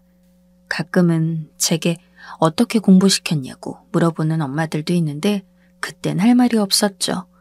공부하는 한평생 거리가 멀었던 제가 아들이 어떻게 공부를 이리 잘하는지 알 리가 없었으니까요. 그렇게 잘 자라주는 것만으로도 고마웠던 아들은 우리나라에서 가장 좋은 대학교 의대에 떡하니 붙었고 이 엄마에게 큰 기쁨을 안겨주었습니다. 그리고 흰 가운을 입은 멋진 의사가 되어주었죠. 또 이런 아들이 커서 제게 효도까지 하더군요. 부모가 나이가 들면 자연스레 자식에게 잊혀져 간다고 하던데 우리 수철이만큼은 아니었어요. 주변에서 수철이를 보면 딸 못지않은 아들이라고 했는데 딱 그 말처럼 아들은 안부 문자며 전화도 잊지 않았고 한 달에 몇 번은 집에 와 저와 함께 밥을 먹고 갔습니다. 수술로 매일매일 고단하고 바쁠 텐데도 이 어미만큼은 잊질 않았죠. 다들 그런 제게 자식복 하나는 타고났다고 말하곤 했어요. 허나 제게도 아들로 인한 걱정거리가 생기고 말았습니다. 아들은 나이가 39이 찰 때까지 결혼을 아직 못했습니다. 물론 처음에야 의사 아들이고 외아들인 우리 수철이 장가 보내기 싫었다면 제가 언제까지고 살아있을 수 없는 노릇이고 가정을 꾸려야 외롭지 않을 텐데 하는 생각이 들면서 걱정이 되더라고요. 어째 아들은 여자를 한번 집에 데려올 생각을 하지 않았습니다. 부담을 주고 싶진 않았지만 예쁜 며느리와 손주를 보고 싶은 욕심에 가끔 나이 든 아들이 집에 오면 수철아, 요즘 만나는 여잔 없냐? 하고 물어보면 그저 방긋 웃으면서 고개를 내주었어요. 나중엔 이해가 되지 않더군요. 직업도 번듯하고 인성도 이리 좋은 아들에게 왜 짝이 나타나질 않는지요. 아들 정도면 충분히 옆에서 많은 여자들이 다가올 것 같았는데 제 머릿속 상상이 불과했는지 아들은 39이 될 때까지도 여자를 데려오지 못했습니다. 요즘에야 결혼 정년기가 다 늦어졌다고 하지만 그렇다고 쳐도 아들의 나이는 많았고 더더욱이나 전 옛날 사람이다 보니 마음이 많이 다급해졌어요. 다른 방면으론 속 한번 썩이지 않는 아들이었는데 잘난 제 아들이 노총각이 될 줄은 상상도 못한 일이었습니다. 그런 제 심란한 마음을 알았는지 명절날 아들이 집에 내려와 제게 이런 말을 하더군요. 어머니, 죄송해요. 저번에 기대 많이 하셨는데 실망하셨죠? 저도 뜻대로 되지 않네요. 수철아, 이제 솔직히 말해라. 너 결혼이나 여자에 관심이 없는 거니? 비혼주의자, 뭐 그런 거야? 엄만 다 괜찮으니까 말해봐. 아니에요, 엄마. 그런 거. 근데 아들은 잠시 망설이다가 조심스레 입술을 열었습니다. 어머니께서 그리 말씀하시니 솔직히 말씀드리면 나이도 찼고 지금은 딱히 결혼 생각이 없어요. 혼자 살아도 괜찮겠다 싶어요. 뭐? 혼자 산다고? 아들이 털어놓은 말에 저는 적잖이 당황하고 말았습니다. 지금이야 괜찮지만 늙어서 저도 죽고 나면 아들은 이제 영영 가족도 없이 홀로 나이 들어갈 텐데 자식도 아내도 없이 혼자 쓸쓸히 있을 모습을 생각하니 가슴이 다시 미어졌습니다. 수철아, 엄마 말 오해하지 말고 들어라. 지금이야 네가 젊으니 아픈 데가 없고 건강한 편이니 모르겠지만 나이가 들면 옆에 적어도 자식이나 배우자가 있어야 해. 그래야 마음이 허하지 않고 외롭지 않지. 엄마도 아빠가 없었지만 네가 있었으니 이 긴 세월을 참고 묵묵히 버텨올 수 있었던 거야. 네가 없었다면 난 아마 너무 힘들어 진즉 삶을 포기했을 거야. 아들은 조금 진지한 얼굴로 제 말을 듣더니 골똘히 생각에 잠긴 표정이 되었습니다. 잔잔한 목소리로 알겠어요 하곤 집으로 돌아갔죠. 제가 괜한 말을 했나 싶긴 했지만 그 뒤 1년간은 소식이 없었죠. 몇 번 선자리를 주선해주긴 했지만 이어지는 게 없었고 그쯤 되니 저도 주변 사람들 말대로 아들 인생은 아들 인생대로 어느 정도 부모 욕심 내려놓고 살아야겠다는 생각을 하고 있었고요. 그러던 어느 날 아들이 갑자기 전화를 걸어 집에 오겠다고 했습니다. 바쁠 텐데 무슨 일로 오냐 물으니 웃으며 소개시켜줄 사람이 있다고 하더라고요. 아들의 말에 몸이 먼저 반응했습니다. 포기하고 있었는데 막상 이런 날이 오니 저절로 미소가 번지더군요. 얼마나 기대가 되었는지 저는 며칠 전부터 저녁 장볼거리를 미리 생각하면서 설레는 마음으로 기다리고 있었습니다. 드디어 당일 저녁쯤 되자 아들과 아들의 여자가 도착했습니다. 안녕하세요, 어머니. 말씀 많이 들었어요. 아들이 데려온 여자는 아들과 무척 잘 어울리는 선한 인상의 참한 아이였습니다. 몸가짐도 단아하고 말씨도 차분하고 고운 모습이 척 봐도 가정교육 잘 받고 잘 자란 아이라는 생각이 들더라고요. 아들의 여자는 싹싹하기까지 했습니다. 차린 건 별로 없지만 들라는 말에 복스럽게 밥을 먹으면서 중간중간 제가 해준 갈비찜이 먹어본 갈비찜 중에 제일 맛있다며 말해주는 모습이 참 예뻐 보였습니다. 식사를 마친 마지막까지 아들의 여자는 정성스레 식사를 차려주셔서 고맙다는 인사도 빼먹지 않더라고요. 묻고 싶은 게 너무나 많았지만 주책을 부리지 않기 위해 꾹 참고 식사를 하다가 끝나고 난 후에야 말문을 텄습니다. 솔직히 나이야 아들도 나이가 많으니 비슷해도 괜찮겠다 싶었지만 아들의 여자는 아들보다 무려 9살이 어리다고 했습니다. 어려 보이긴 했지만 30 초반밖에 안 되었다고 하니 좀 깜짝 놀랐습니다. 아들이 결혼 생각 없다고 했을 때부터 손주는 마음속에서 지워가고 있었는데 그 얘기를 들으니 이런 말하기 그렇지만 덩실덩실 어깨춤이라도 추고 싶었죠. 실례지만 직업이 뭔지 물어도 되나요? 제가 미리 말씀드렸어야 했는데 늦었네요. 저는 자그마한 카페 하나를 운영하고 있어요. 이 사람도 거기에서 만났고요. 어머, 그랬구나. 네, 언제 한번 놀러 오세요. 이 사람에게 들었는데 차 종류를 좋아하신다고 들었어요. 저희 카페에 좋은 차가 많아요. 제가 맛있게 타드릴게요.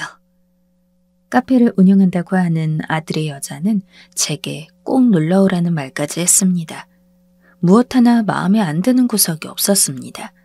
나중에 아들은 제가 예비 며느리를 대하는 걸 보곤 마치 제가 사랑에 빠진 사람인 줄 알았다고 했습니다.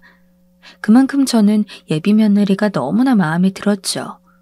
둘이서 제발 별일 없이 결혼까지 가길 마음속으로 빌고 또 빌었습니다. 그리고 제 바람대로 아들을 통해 3달 후 너무나 기쁜 소식이 들려왔습니다. 엄마, 아마 내년 봄쯤 결혼할 것 같아요. 상견례 날짜는 다음 주쯤으로 잡을까 하는데 괜찮아요? 되고 말고 그럼. 아들은 결혼을 내년 봄쯤 한다며 신혼집은 예비 며느리의 카페 근처에 마련한다고 했습니다. 그곳이 자기 병원에서도 멀지 않은 곳이라 괜찮다고 했고 차가 있으니 움직이기 편하다고 하더라고요. 결혼식 장소도 상의하고 있다며 후보로 생각한 몇 곳을 말해주더군요. 그때까지만 해도 저는 아들에게 이런 일이 생긴 것 자체가 복이라고 생각했습니다. 이런 일이 생기려고 아들의 결혼이 늦었구나 생각하고 있었죠. 허나 상견례 날 그 모든 저의 환상이 철저히 부서져 버렸습니다. 상견례 날 예의상 10분 정도 일찍 도착해 사돈들을 기다리고 있는데 상견례 시간보다 10분이 지난 후에야 사돈되는 사람들이 들어오더라고요. 그런데 그분들의 옷차림을 보자마자 너무 당황스러워 저도 모르게 몸이 굳어져 인사하는 것도 잊어버렸습니다. 안녕하세요. 말씀 많이 들었습니다. 예비 사돈 2분이 제게 인사를 건넸을 때야 저도 얼떨결에 일어났죠. 예비 사부인께서는 배꼽이 훤히 보이는 일명 배꼽 티에 가슴이 훤히 비치는 옷을 입고 계셨고 예비 사돈께서는 방금 헬스장이라도 다녀오셨는지 트레이닝복을 입고 있으셨습니다. 정장 원피스를 곱게 차려입은 저와 며느리, 제 아들과는 너무나도 대비되는 복장이었죠. 예비 며느리조차 자기 부모님 옷차림을 보자 제 눈을 마주치지 못하겠는지 고개를 푹 숙이더라고요. 심지어 이분들은 지각을 했음에도 불구하고 저희가 늦었나 보네요 하고선 사과 한마디 하지 않았습니다. 그렇게 사돈들의 옷차림에서 눈을 떼지 못한 채 상견례 자리가 시작이 되었습니다. 당황스럽긴 했지만 사돈이 먼저 제게 이것저것 묻길래 저도 겨우겨우 대화를 이어나갔어요. 아, 사돈께서 등산을 좋아하신다면서요? 예, 저희야 산 타는 게 인생의 낙이에요. 산이 얼마나 좋은지 몰라요. 기분이 좋은 건 첫째고 몸도 건강해지고요. 사돈도 아시겠지만 우리 나이엔 건강이 최고잖아요. 이도 저도 비타민 같은 건 먹지도 않아요. 그냥 오로지 등산으로만 몸 챙기고 있어요. 등산이 최고입니다.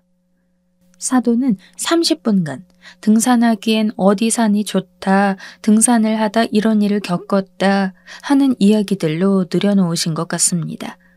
듣는 내내 얘기가 너무 길어지니 어디서 이야기를 끊어야 할지 모르겠어 얘기엔 집중도 되지 않았어요.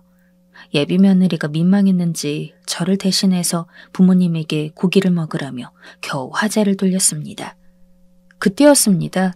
고기를 씹고 있는데 앞에서 쩝쩝 소리가 나 놀라 쳐다보니 사돈이 소리나게 고기를 씹고 있는 거였어요. 물론 음식 습관이 원래 그럴 수야 있지만 자리가 자리인지라 조심스레 먹는 게 예의일 텐데 대놓고 쩝쩝거리고 있으니 상당히 당황스러웠어요. 티를 내는 건 예의가 아닌 것 같아 모르는 체 하고 있었는데 갑자기 사돈 어른이 저 잠시 실례하겠습니다 하더라고요. 화장실을 가나 보다 했는데 돌아오니 담배 냄새가 훅 끼쳐 들어왔습니다. 만난 지 10분도 되지 않았는데 담배를 피고 온 거였어요. 아유, 상견례 자리에선 그러는 거 아니라니까. 아유, 죄송해요. 이가 담배를 워낙 좋아해서 끊으라 해도 안 되네요. 하루에 담배를 한 갑씩 핀다니까요. 사부인이 만난 지 10분도 되지 않아 담배를 태운 사돈을 보며 죄송하다며 대신 사과했지만 당황을 넘어 이젠 좀 경악스러웠습니다. 저도 예의와 형식을 차리는 편이 아니었지만 상견례 장소에서 식사 중간에 담배를 피우러 나간 이야기는 주변에서 들어본 적이 없어요. 뭐라고 반응해야 할지도 몰라 담배는 끊으시는 게 좋아요 하곤 다시 고기를 한 점 들었죠. 그런데 10분 정도 지나자 또 사돈이 저 잠깐 실례하겠습니다 라고 하는 겁니다. 설마 했는데 들어오니 찌든 담배 냄새가 폴폴 풍겨져 나왔습니다. 이쯤 되니 이건 마치 내 아들을 무시하고 저를 무시하는 행위인 것 같아 화가 나기 시작했습니다. 며느리가 묘해진 분위기를 느꼈는지 활달한 목소리로 입을 열었습니다. 엄마, 시어머니께서 자수 놓는 걸 좋아하신대요. 솜씨가 얼마나 좋은지 모르세요. 저번에 저희 카페에 놓으라 하면서 자수 놓은 쿠션도 하나 만들어주셨는데 손님들이 너무 좋아하셔서 어디서 샀냐고 물어보실 정도라니까요. 그래요? 자수를 놓으신다고요? 아, 그냥 소일거리고 조금씩 하는 정도예요. 취미로 시작했는데 요즘 이거 하는 재미에 시간 가는 줄 모르고 있네요. 아유, 대단하시네요. 저는 아무리 해도 잘 안 되던데. 예비 며느리의 갖은 노력과 사부인의 칭찬에 분위기가 약간 풀어졌는데 사돈이 또 선을 넘는 발언을 하더군요. 아, 근데 말입니다. 우리 사위가 공부를 어렸을 적에 참 잘했다면서요. 최고 대학에 최고 병원까지 대단합니다, 아주. 아, 근데 직업도 괜찮고 듣자하니 돈도 있고 그 부분은 저도 마음에 드는데 아시다시피 나이가 좀 많지 않습니까? 우리 딸은 9살이나 어리고요. 그래서인지 처음엔 저는 의사 사위 얻는다고 좋아했다가 나이를 듣고 적잖이 실망했습니다. 좀 어렸으면 좋았을 텐데 말이죠. 아, 네. 저도 처음엔 며느리가 나이가 어려서 놀랐습니다. 그래도 아이들이 서로 마음이 맞아 결혼하겠다고 하는 거니 나이가 뭐 중하겠어요. 제 아들이 다정하고 섬세한 성격이라 아마 며느리한테 잘 해줄 겁니다. 걱정하지 마세요. 그럼요. 믿습니다. 아, 술 한 병 시킬까요? 이런 좋은 날 술이 빠질 수 없죠. 여기 술 좀 주셔요. 웃으라고 하는 말인지 골탕 먹이를 하는 말인 건지 분간이 되지 않았습니다. 웃음을 섞어 말하긴 하지만 말 한마디 한마디에 뼈가 있었습니다. 물론 제 아들 나이가 많은 게 그분들께 충분히 불만이 될 수 있다는 거 알고 있습니다. 저라도 싫을 수 있죠. 하지만 그 마음을 상견례 자리에서 나타내는 게 적절한 행동인가요? 너무나 비상식한 인간들의 비정상적인 말들에 너무나 기분이 상해버렸습니다. 무엇보다 저 역시 장가 보내기 아까운 귀중한 외아들이었어요. 제 아들이 이런 대접을 받는다는 게 너무나 서럽고 비참했죠. 사돈의 행동이 그러니 평소 당황하지 않는 아들조차 제 안색을 살피곤 삐질삐질 땀을 흘렸습니다. 술이 한 모금 두 모금은 들어가자 사돈은 담배가 더 땡긴다면서 자주 들락날락거렸고요. 그리고 사부인까지 화장실에 간다면서 자리를 비우자 며느리가 고개를 숙이며 제게 말했습니다. 어머니, 너무 죄송해요. 엄마랑 아빠가 오늘 너무 과하신 것 같아요. 제가 고개를 못 들겠어요. 아니다, 아가. 이게 네 잘못이겠니? 그래도 좋은 자리니 좋게 마무리하자꾸나. 나도 이제 피곤하구나. 제 말이 끝났을 때 마침 사돈이 들어왔고 슬슬 자리를 파하는 게 어떻겠냐고 물었습니다. 예? 벌써요? 사돈, 혹시 저희가 뭐 실수한 거라도 있습니까? 이런 좋은 날 빨리 헤어질 수가 있나요? 할 말도 남았고 하니 더 이따 갑시다. 가자고 하니 실수한 거 있냐고 대놓고 묻는 사돈의 말에 자리를 파하기가 곤란해지더군요. 어쩔 수 없이 다시 앉았는데 사돈 어른은 할 말이 있다며 술을 한 잔 입에 털어넣었습니다. 그러고선 한참을 말하지 못하다가 이내 입술을 떼었는데 그 말이 너무 충격적이라서 순식간에 방안이 겨울날처럼 고요해졌습니다. 우리가 요즘 일이 없다는 건 지영이 너도 알고 있지? 아빠, 그 얘기를 왜 여기서 하세요? 부탁할 게 있어서 하는 말이야. 우리 사위, 의사이고 연봉도 적지 않다고 들었는데 우리한테 매달 100만 원씩 정도만 붙여주게. 사실 100만 원이면 좀 부족하긴 하지만 그래도 뭐 다 늙은 우리가 돈 쓸 데가 어디 있겠어. 더 달라고 하면 자네도 부담스러울 수 있을 테고. 그러니 한 100만 원 정도로 입을 맞춰서 매달 입금해주게. 사실 장서방 자네에게만 따로 얘기하려 했는데 어차피 사돈도 알게 될 거라 여기서 말하는 거야. 그 말에 아들의 얼굴이 사색이 되었고 며느리도 할 말을 잃고 모두가 벙쪄버렸습니다. 이성의 끈이 툭 끊겨져 버렸죠. 사돈어른, 제가 좋은 날이라 그냥 넘어가려 했는데 도저히 안 되겠네요. 제 아들이 9살 많긴 합니다. 충분히 마음에 안 드실 수 있죠. 그런데 그렇다고 그걸 빌미삼아 의사라고 용돈을 매달 달라뇨. 그건 좀 아니지 않나요? 막말로 입장 바꿔서 제 딸이 9살 어리다고 제가 사돈 아들한테 100만 원씩 붙여달라고 하면 기분 좋으시겠어요? 아니 사돈어른, 왜 이리 흥분을 하세요? 그깟 100만 원이 뭐라고요? 우리 사위한테 100만 원은 돈도 아닐 텐데요. 그리고 솔직히 말해서 아무리 의사라 해도 그렇지 요즘 의사가 뭐 귀한 직업입니까? 개나 소나 의사인데 우리 딸은 사장님이에요. 잘 나가는 카페 사장님이요. 9살 어린 제 딸이 결혼해준다고 하는데 그럼 이 정도도 생각 안 한 건가요? 장서방, 어디 자네가 말해보게. 자네 싫은가? 100만 원 못 주겠어? 장인어른한테 그 돈 주는 게 아깝나? 이보세요. 결국 제가 말 못하고 어버버하는 아들을 대신해 테이블을 탁 치고 일어섰습니다. 나 참 기가 막혀서 등산복 입고 나타나서 10분에 한 번씩 담배 피러 가고 마음대로 제 아들 헐뜯을 땐 그래도 아들이 그토록 원하는 결혼이니 참으려 했어요. 그런데 이건 경우가 아니죠. 제가 세게 나오자 술로 얼굴이 이미 벌개진 사돈어른은 절 따라 같이 일어났습니다.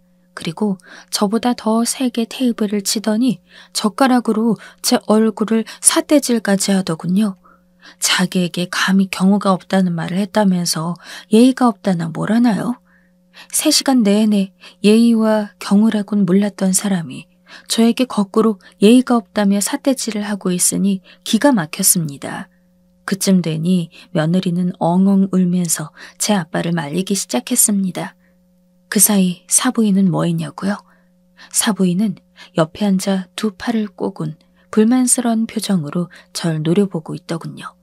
그리고 더 이상 안 되겠다 싶어 아들의 손을 잡고 박차고 나오려고 했을 때 사돈이 결정적인 한 방을 날렸습니다. 이런 말까진 안 하려 했지만 그쪽 집안 한쪽 다리가 휘지 않았습니까? 그게 무슨 말이죠? 장서방이 아버지 없이 자랐다고 들었는데요. 그 말에 이성이 툭 끊겨버렸습니다. 제 앞에 있는 물김치를 들어 그대로 사돈의 얼굴에 뿌려버렸습니다. 물김치로 축축이 적셔나가는 꼴을 봐도 화가 풀리지 않았어요. 사람이 사람에게 해도 되는 말이 있고 아닌 말이 있는데 그것조차 구분하지 못하는 사람이었죠. 더 상대하면 안 되겠다 싶어 아들의 손을 붙잡고 나와버렸습니다. 그 일이 발생한 지 일주일쯤 되었습니다. 아들도 저도 그날에 대한 이야기는 입 밖으로 꺼내지 않아요. 며느리가 간간히 제게 전화를 걸어오긴 하지만 일부러 받지 않고 있고요.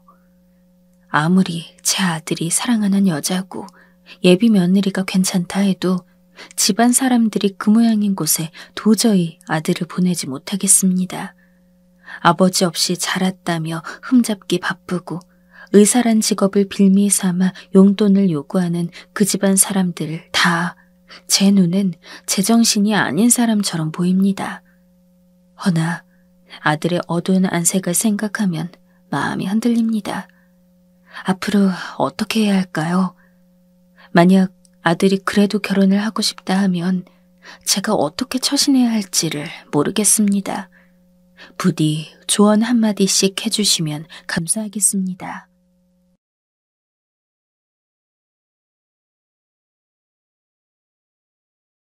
전 서울에 살고 있는 35세 주부인데요. 요즘 들어 참 살맛 안 나고 마음이 썩 좋지 않아요. 한창 코로나가 극성이고 조금만 희망을 가지려고 해도 금세 툭툭 꺾여버리는 일상이다 보니 이런 마음은 누구나 갖고 있지 않을까 싶어요. 그런데 제 상황은 좀 더 갑갑하게 느껴지고 있어요. 왜냐하면 결혼해서 꾸려가는 제 가정도 쉽지 않은 편이었지만 제 친정 가족들도 서로 험난한 날들을 보내고 있으니 볼 때마다 마음이 안 좋더라고요. 저와 제 여동생은 2살 터울 자매인데 제가 상대적으로 결혼을 아주 빨리 한 편이고 동생은 좀 늦게 했어요.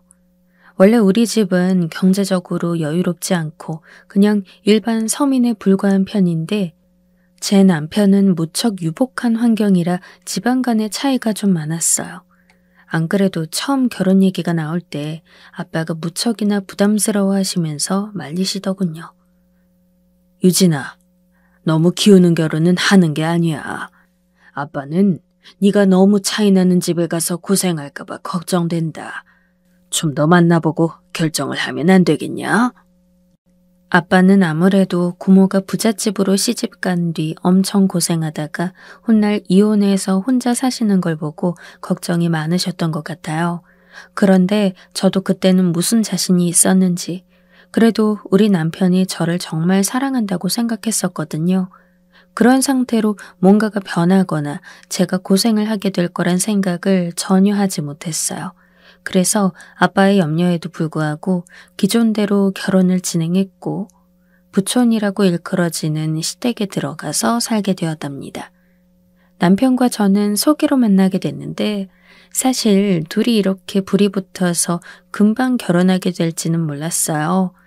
시어머니도 당시 저를 몇 번 불러보시면서 밥도 사시고 참하고 마음에 든다면서 엄청 칭찬을 하시더라고요. 그런데 저도 그때 27살이었던지라 어리기도 했고 어른들이 그냥 기분 따라 하는 말들을 썩 구분해내지는 못했던 것 같아요. 앞에서 참하고 예쁘다고 하시는 말이 정말 진심으로 그러시는 줄 알았지 뭐예요. 아유, 우리 유진이는 어쩜 이렇게 단아하고 예쁜지. 내가 아주 며느리를 잘 들였지 뭐야. 우리 집으로 와줘서 너무 고마워. 이 말씀을 들으니 여러모로 제가 사랑받는다는 느낌이 들어 참 기뻤어요. 제가 이런 말을 하니 아빠도 결국 못내 안심하는 듯 보였고 그렇게 식을 올리고 결혼 생활이 시작되었어요. 하지만 편안하게만 느껴지던 신혼 시절들은 생각보다 길지 않더라고요. 역시 어른들이 괜히 저보다 오래 사신 게 아니고 괜히 이런저런 충고들을 해주신 게 아니었어요. 저희 어머니는 이후로 완전히 180도 변하시더니 제 일상을 완전히 휘집어 놓으면서 괴로워하시더군요. 사실 그것도 막 티나게 시집살이를 시키는 거면 저도 뭐라고 항의를 해보겠는데 아주 은근하게 속을 뒤집는 거예요. 이게 언제부터였냐면 제가 임신 준비를 위해서 이제 직장을 그만두고 완전히 집에만 있게 되었을 때예요. 집에 있는 시간이 길어지니 어머니와 마주하는 날도 많더군요. 처음에는 고부간에 간단히 산책하고 대화하는 게 좋다고 생각했지만 이게 점점 길어지니까 단점이 많이 보이나 봐요. 가끔 저와 남편이 맨날 붙어 있다 보니 다툴 때도 있고 했는데 그런 분위기를 금방 읽으시곤 꼭 캐물으시는 거예요. 어제 정철이랑 무슨 일이 있었어? 둘 다 표정이 안 좋던데 왜 그랬어? 그럼 저는 아주 순수하게 별 생각 없이 둘이 왜 싸웠는지에 대해 그대로 술술 말했어요. 그런데 제 얘기를 들으시더니 갑자기 표정이 돌연 바뀌시는데 그 모습이 참 많이 당황스러웠죠. 유진아, 그래도 정철이 내 아들이야. 너무 안 좋게만 말하면 시엄마 기분 상한다. 적당히 했으면 좋겠어. 왜 표정이 확 달라지는 건지. 찻잔을 탁 하고 놓으며 일어나시는데 너무 무안했어요. 이때는 내가 잘못했나 보다 싶어 이후로는 조심하려고 하는데 어머니는 갈수록 날 것 그대로 본인의 기분을 마구 드러내시더라고요. 특히 제가 임신을 하고 난 뒤에는 엄청 기뻐해 주실 줄 알았는데 그렇지도 않고 무슨 숙제를 내주시듯이 말도 안 되는 말을 하시더군요. 내가 두고 볼 거야. 우리 정철이 애기가 아들인지 딸인지 말이야. 만약에 아들 아니면 유진이는 좀 혼나야겠다.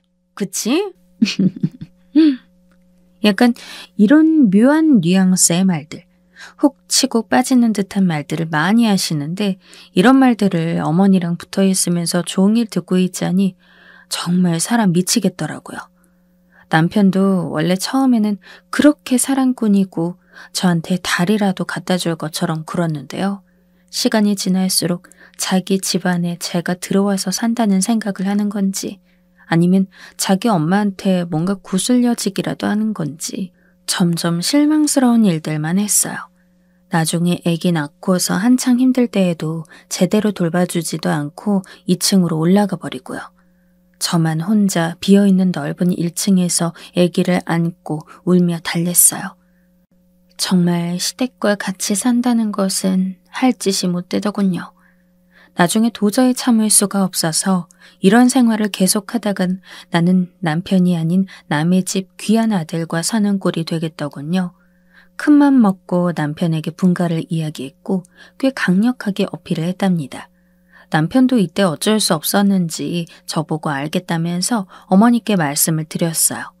그런데 저는 이때 어머니의 반응을 보고 뭔가 첫 단추부터 잘못 끼워졌다는 것을 아주 단단하게 실감할 수 있었어요.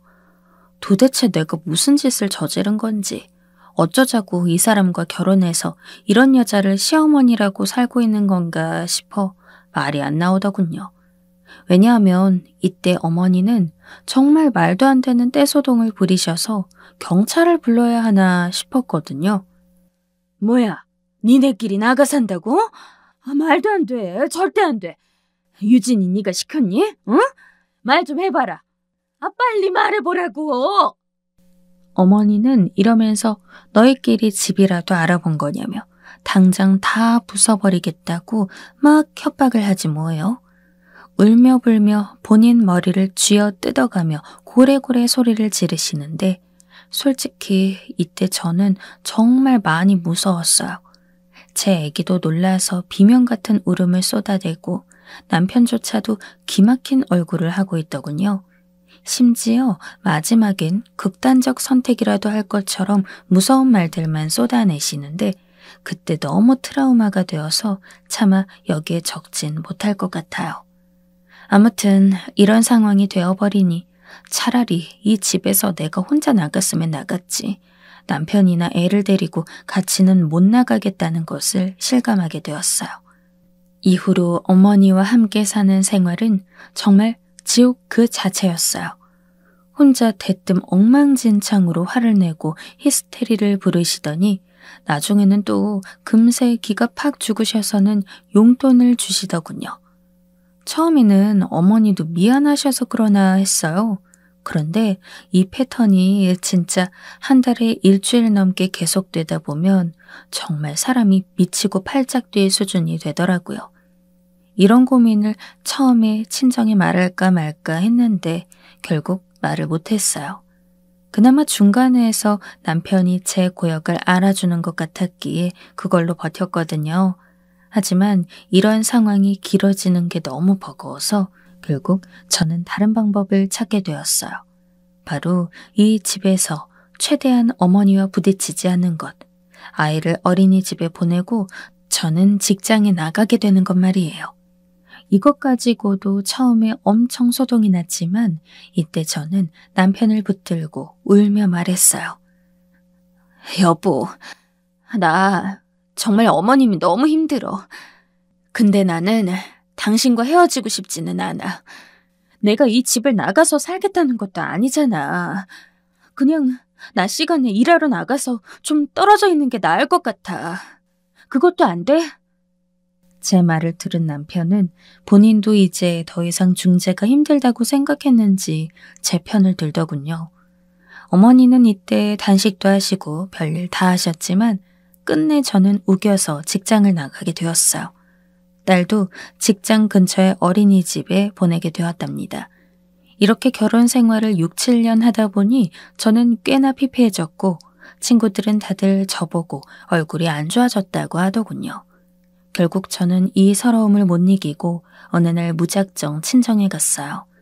직장인 하루 휴가를 내고 남편과 어머니에겐 출근을 하는 척 친정에 간 거예요. 가서 엄마 아빠를 붙들고 사실 힘들다며 이런저런 사정을 얘기했더니 아빠는 차마 뭐라 말도 못하시고 고개만 푹푹 숙이고 계시더군요. 실제로 딸을 본 지도 너무 오래되었고 손녀 역시 몇 번 만나보지도 못하셨어요. 어머니가 저나 아이가 밖에 돌아다니거나 친정에 들락날락하는 걸 무척 싫어하시고 눈치 주셨거든요. 이렇게 힘든 와중에 친정을 둘러보니 왜 더 눈물이 나는 걸까요? 제가 부모님이랑 살 때에도 월급의 30% 정도는 조금씩 드리면서 같이 못했는데 결혼하고 나선 그렇게 할 수가 없었거든요. 그런데다가 제 밑에 여동생은 결혼하고 난 뒤 무척 상황이 안 좋아졌더라고요. 글쎄, 이날 보니까 얘도 친정에 자기 애를 데리고 와 있는 거예요. 희진이 너는 언제 집에 갈 거야? 나 이따 갈 때 같이 가자. 언니가 데려다 줄게. 그런데 이 말을 듣고 동생이나 엄마 아빠 표정이 다 약간 어색하더라고요. 그래서 대체 왜 그런가? 무슨 일인가 싶어서 다들 왜 이러냐 물었어요. 그런데 이때 동생은 눈을 질끈 감고 한숨을 퍽퍽 쉬어대고 아빠는 계속 멍하니 다른 곳만 보시더군요. 답답하게 왜들 이러냐고 엄마를 재촉했더니 그제야 입을 여셨어요. 그런데 사정을 듣고 나니 진짜 눈앞이 깜깜하더라고요. 대체 우리 집은 왜 이렇게 단 한 사람도 불행하지 않은 사람이 없는 걸까요? 희진이 저기 너한테 말 안 하고 있었는데 이혼했다. 전 너무 놀라서 동생을 즉각 쳐다봤는데 얘가 고개를 팍 숙이고 들질 않는 거예요. 붙잡고 흔들어가면서 이게 무슨 얘기냐고 막 다그쳤어요. 얘 잘못도 아닌데 왜 그렇게 마음이 급해져 괜히 동생을 재촉했던 걸까요? 자세히 보니까 글쎄 동생 얼굴이 약간 어색하게 일그러지더라고요. 어쩐지 밥 먹을 때에도 뭔가 거슬리는 듯 자꾸 이상하게 씹고 되새김질을 하는 것 같아서 신경 쓰였어요. 그런데 이게 알고 보니 글쎄 듣고 가슴이 찢어질 것 같더라고요. 세상에. 제부가 제 동생 얼굴에 손을 대서 이를 2개를 부러뜨렸던 거예요. 그걸 치료하느라 고생고생하고 그 옆에 있던 치아도 신경이 죽은 건지 뭔지 아무튼 엄청 힘들었나 봐요. 그래서 그런지 음식도 아직 잘 못 씹고 새로 해놓은 이도 자리가 잘 잡지 않아서 엄청 싫어하더라고요. 이혼하면서 돈도 얼마 못 받았다며 치료받는 것도 최대한 깎아서 하느라고 저렇게 고생을 하고 있는 것 같았어요. 대체 왜 이런 상황을 여지껏 저는 몰랐던 걸까요? 그간 친정이 활발하게 왕래하지 못하기도 했지만 부모님 역시 제가 걱정할까봐 차마 말을 못하고 계셨더군요. 동생은 더더욱 언니인 저에게 말을 꺼내지 못했고 친정으로 들어와서 이제 막 낳은 조카와 넉넉지 못하게 살고 있었고요. 저는 이런 상황도 모르고 간만에 와서는 불행한 결혼 생활이며 시집살이에 대해 있는 대로 죽죽 털어놓았어요. 부모님과 여동생은 이 얘기를 듣고 얼마나 더 우울하고 불안하고 무거운 감정을 갖게 되었을까요? 게다가 내 소중한 동생의 얼굴을 이 모양으로 만들어 놓은 제부는 조카가 태어나기 직전 이상한 술집에 갔다가 걸렸던 모양이에요. 그걸 알고 반 미치도록 화를 내고 울부짖는 임산부를 데리고 그렇게 폭언을 쏟아대며 난리를 쳤더군요. 진짜 보통 쓰레기가 아닌 게 겁먹은 여동생이 되려 자기 남편에게 잘못했다고 사과하는데도 듣지 않았다는 거예요. 외려 집에 있는 물건들을 다 부숴가면서 동생을 윽박질러대고 내 불쌍한 동생은 부른 배를 안고 그대로 엎드려서 남편에게 빌고 또 빌었다더군요. 그런 놈에게 급기야 출산하고 얼마 안 되어 정통으로 얻어맞게 되었고 치아까지 부러지는 상황이 오니 동생은 더 참을 수가 없었나 봐요. 결국 친정으로 대피해서 모든 사실을 말했고 참혹함을 느낀 아빠는 이혼을 시키게 되었고요. 내 여동생, 어릴 때부터 썩 사이가 좋은 건 아니었지만 그래도 늘 잘 되길 바랐고 짠함을 갖고 있었던 내 여동생. 매일 옷 하나 갖고 싸우기도 하고 원수가 되었지만 저는 늘 동생의 행복을 바랐어요. 그런데 이 귀한 아이를 그렇게 무지막지하게 때렸다는 제부를 용서할 수가 없었어요. 그런데도 아빠는 계속 그만 흥분하라며 더 쓸데없는 논쟁을 피하자고 하시더군요. 왜 그렇게 사람이 무디냐고 화를 냈더니 아빠가 이렇게 난데없이 말리는 이유가 있었어요. 듣고 나니 새삼 무섭더라고요. 그게 그놈의 자식이 말이야. 이제는 우리 집까지 알아내서 떠돈다니까. 얼마 전에도 내가 들어오다가 그놈이 여기 골목 앞에 서 있는 걸 봤지 뭐냐. 하여간 여기 빌라가 방범은커녕 너무 뚫려 있고 누구나 들어올 수 있는 곳이라 나도 좀 걱정이 되더라.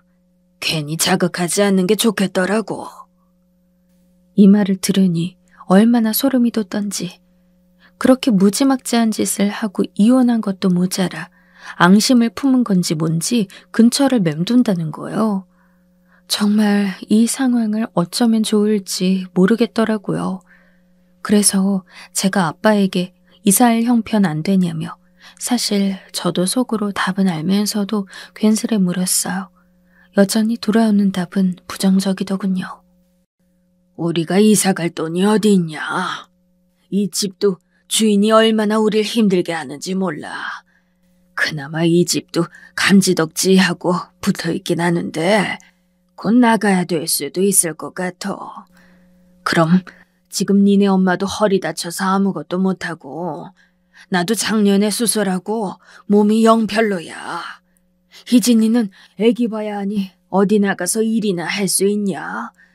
이런 상태론 어디 보안이라도 잘된 조그만 원룸이라도 가야 할까 싶다.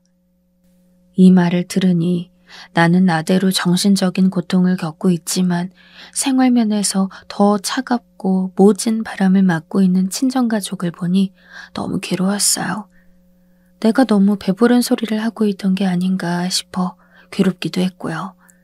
지금 집값도 너무 올라버렸고 엄마도 아빠도 일을 제대로 하실 수 없는 상황이었어요. 여동생을 떠올리며 어떻게든 일할 구멍을 생각해봐도 도저히 답이 없더라고요. 그나마 그 동네에서 벗어나 조금이라도 치안이 좋고 내 가족이서 애기 키우면서 그리고 불편한 어른들 몸을 감당하며 살려면 돈이 많이 들더라고요. 저는 이날 돌아오며 갑갑한 마음에 당장 집들을 알아보기 시작했는데 아무리 못해도 최소 5, 6억은 있어야 하더군요. 그런 돈이 대체 어디서 나오겠어요. 지금 살고 있는 친정집은 전세인데 1억도 간당간당한 열악한 집이었고 갑자기 평수를 늘려서 방범도 좋은 곳을 찾기는 힘들었어요. 그런데 아무리 봐도 이 상황에 저 사람들을 그냥 둘 수 없으니 진짜 머리가 아파오더라고요. 집으로 돌아오니 어머니가 왜 이제 들어오냐며 쪼아대는 내 현실도 시궁창인데 친정 생각하니 도저히 밥이 넘어가질 않았어요. 그렇게 며칠이 지나고 있는 동안 친정 문제를 더 이상 방치할 수만은 없는 심각한 상황과 만나게 되어버렸어요. 제가 이제 상황을 다 알아서 그런지 여동생이 직접 전화를 해왔는데 글쎄 제부 녀석이 계속 뒤를 따라다닌다는 거예요. 언니, 나 너무 무서워. 자꾸 따라다녀 저 인간이. 다시 합치자고 애기 보여달라고 난리야. 나 어떻게 해야 해? 이 말에 얼마나 흥분하게 되던지 내 눈으로 봤으면 쫓아가서 뺨이라도 갈기고 내쫓을 텐데 너무 화가 나더라고요. 그런데 결국 근본적인 대안이 아니다 보니 또다시 우울해지고 너무 생각이 많아지게 되었어요. 불안해하는 동생의 목소리며 우리 형편에 어딜 가겠냐는 아빠의 한숨과 엄마의 우울한 얼굴이 자꾸 오버랩되더군요. 저는 며칠을 이렇게 웅얼거리는 괴로운 외침들을 듣고 있다가 결국 아주 무모하고도 경박한 거의 미쳤다고 봐도 무관할 결심을 해버리게 되었어요. 이 뒷수습을 나중에 어떻게 해야 할지 모르겠고 언젠가 걸릴 수밖에 없겠지만 그래도 지금 당장 어떻게든 무마하고 싶더라고요. 바로 친정가족들을 이사시킬 계획 말이에요. 적당한 곳을 따져보기 위해 아무리 눈이 빠지도록 부동산 사이트를 봐도 적어도 5억은 되는 20평대 집만 보게 되더군요. 이것도 동네 분위기상 그나마 잘 찾은 것이었고 더 싼 곳들도 많이 있지만 치안도 나쁘고 애기 키우기가 좋지 않아 보였어요. 결국 저는 직장에 나와 있는 동안 점심시간마다 부동산과 통화하면서 알아보게 되었고 가끔 집에 있을 때에도 연락이 오다 보니 남편은 저에게 뭐 투자라도 하냐고 묻더군요. 그런데 워낙 자기 일도 바쁜 사람이라 그런지 크게 관심을 갖지는 않았어요. 이 와중에 저는 꽤 큰 결심을 하게 되었는데 바로 그간 우리 부부가 저축했던 금액에 손을 대게 되었다는 거예요. 남편이 사업이 잘 된 편이기도 하고 신혼 초부터 부모님이 거의 생활비가 들지 않게 해주셨기 때문에 결혼 생활하는 동안 그리 어렵지 않게 돈을 모으긴 했어요.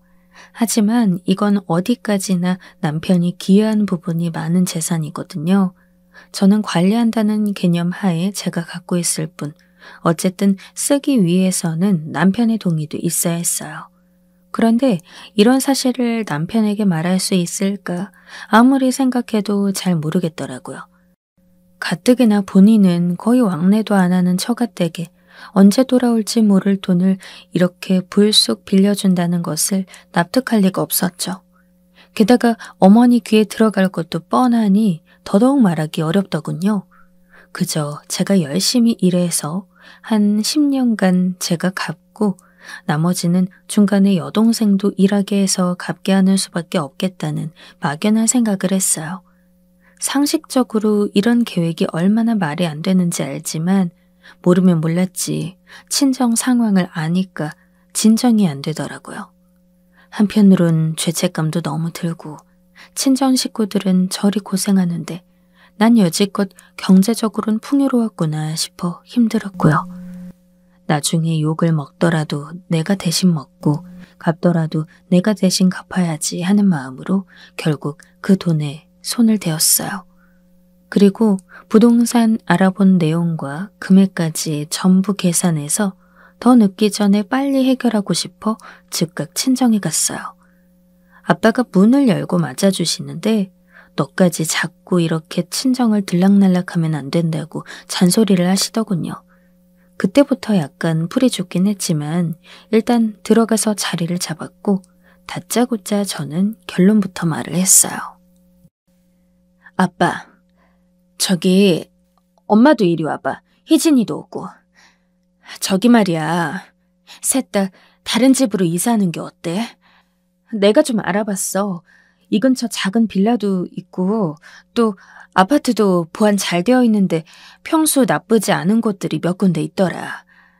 저기 돈은 내가 보태볼게.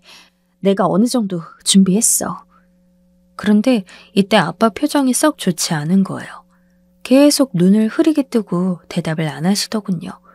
엄마는 어안이 벙벙한 얼굴이었고요.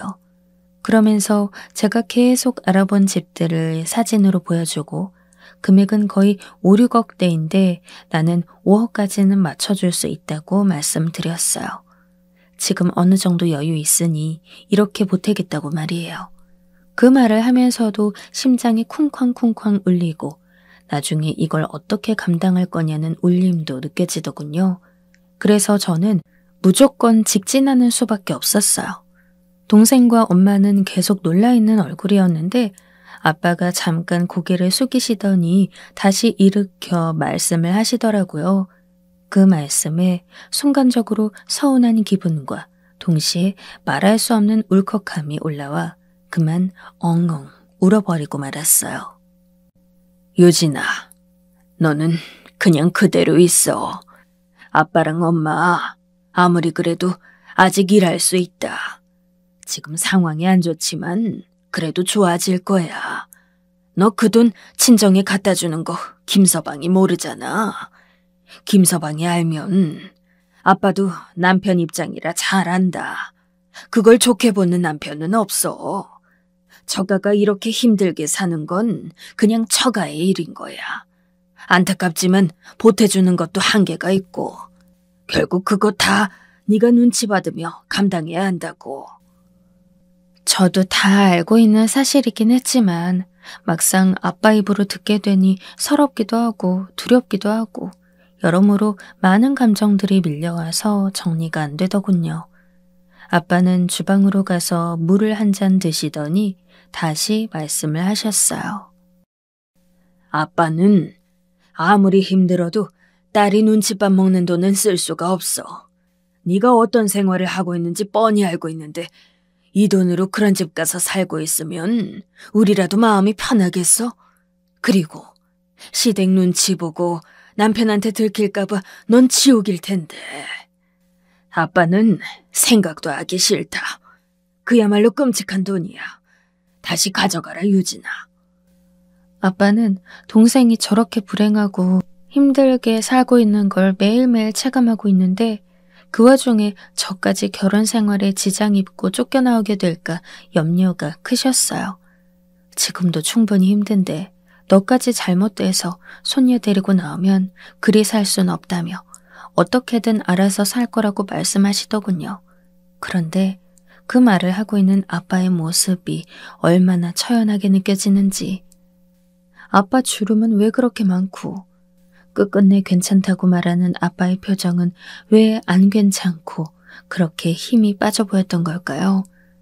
왜 우리 가족은 아빠와 엄마부터 절 비롯해 내 동생마저 이렇게 단 한 사람도 편안하게 인생을 살 수 없는 건지요. 이렇게 완전히 정리해 주신 아빠의 말을 들으니 사실 정말 무모하고 말도 안 되는 짓이었다는 생각이 들었어요. 그러면서도 여전히 서글픔을 지울 수 없었죠. 우리는 언제까지 이렇게 각자의 자리에서 고통을 받고 힘든 삶을 살아야 하는 건지 과연 출구는 있는 걸까 싶어 엉엉 울게 되더군요. 각자 좋은 날이 있겠지만 솔직히 그게 언제일지 어떻게 좋아질지 모르겠어요. 제가 괜히 시댁 얘기를 해서 아빠에게 짐을 지워드렸던 것 같아요. 처음처럼 시댁에서 이쁨 받고 잘 살고 있다고 우리 시댁 부자이고 나는 너무 행복하다고 말했다면 아빠가 저 돈을 받으셨을까요? 받으셔도 받지 않았어도 저는 똑같이 고역의 길을 걸었겠지만 과연 어느 쪽이 결국 제 마음을 조금 더 편하게 했을지 잘 모르겠어요. 이런 것이나 고민하고 있어야 하는 제 삶도 참 아프게 느껴지고요. 그래도 끝끝내 열심히 살겠다며 애써 웃어 보이시는 아빠를 보면 결국 저도 힘을 낼 수밖에 없었어요. 본인 삶이 무거워서 못 견디겠어도 절대 자식이나 타인에게 그 몫을 넘기지 않으려는 아빠를 보면서 저도 있는 힘껏 몸이 부서지도록 이 순간을 잘 버텨보려고 합니다. 제가 선택한 것들이니 나중에 후회하고 싶지 않아요.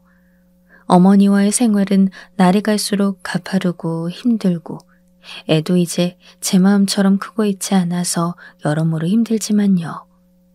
그래도 이렇게 열심히 열을 올리고 있는 저와 저희 친정 가족에게도 좋은 날이 있을 거라고 꼭 말씀 부탁드립니다.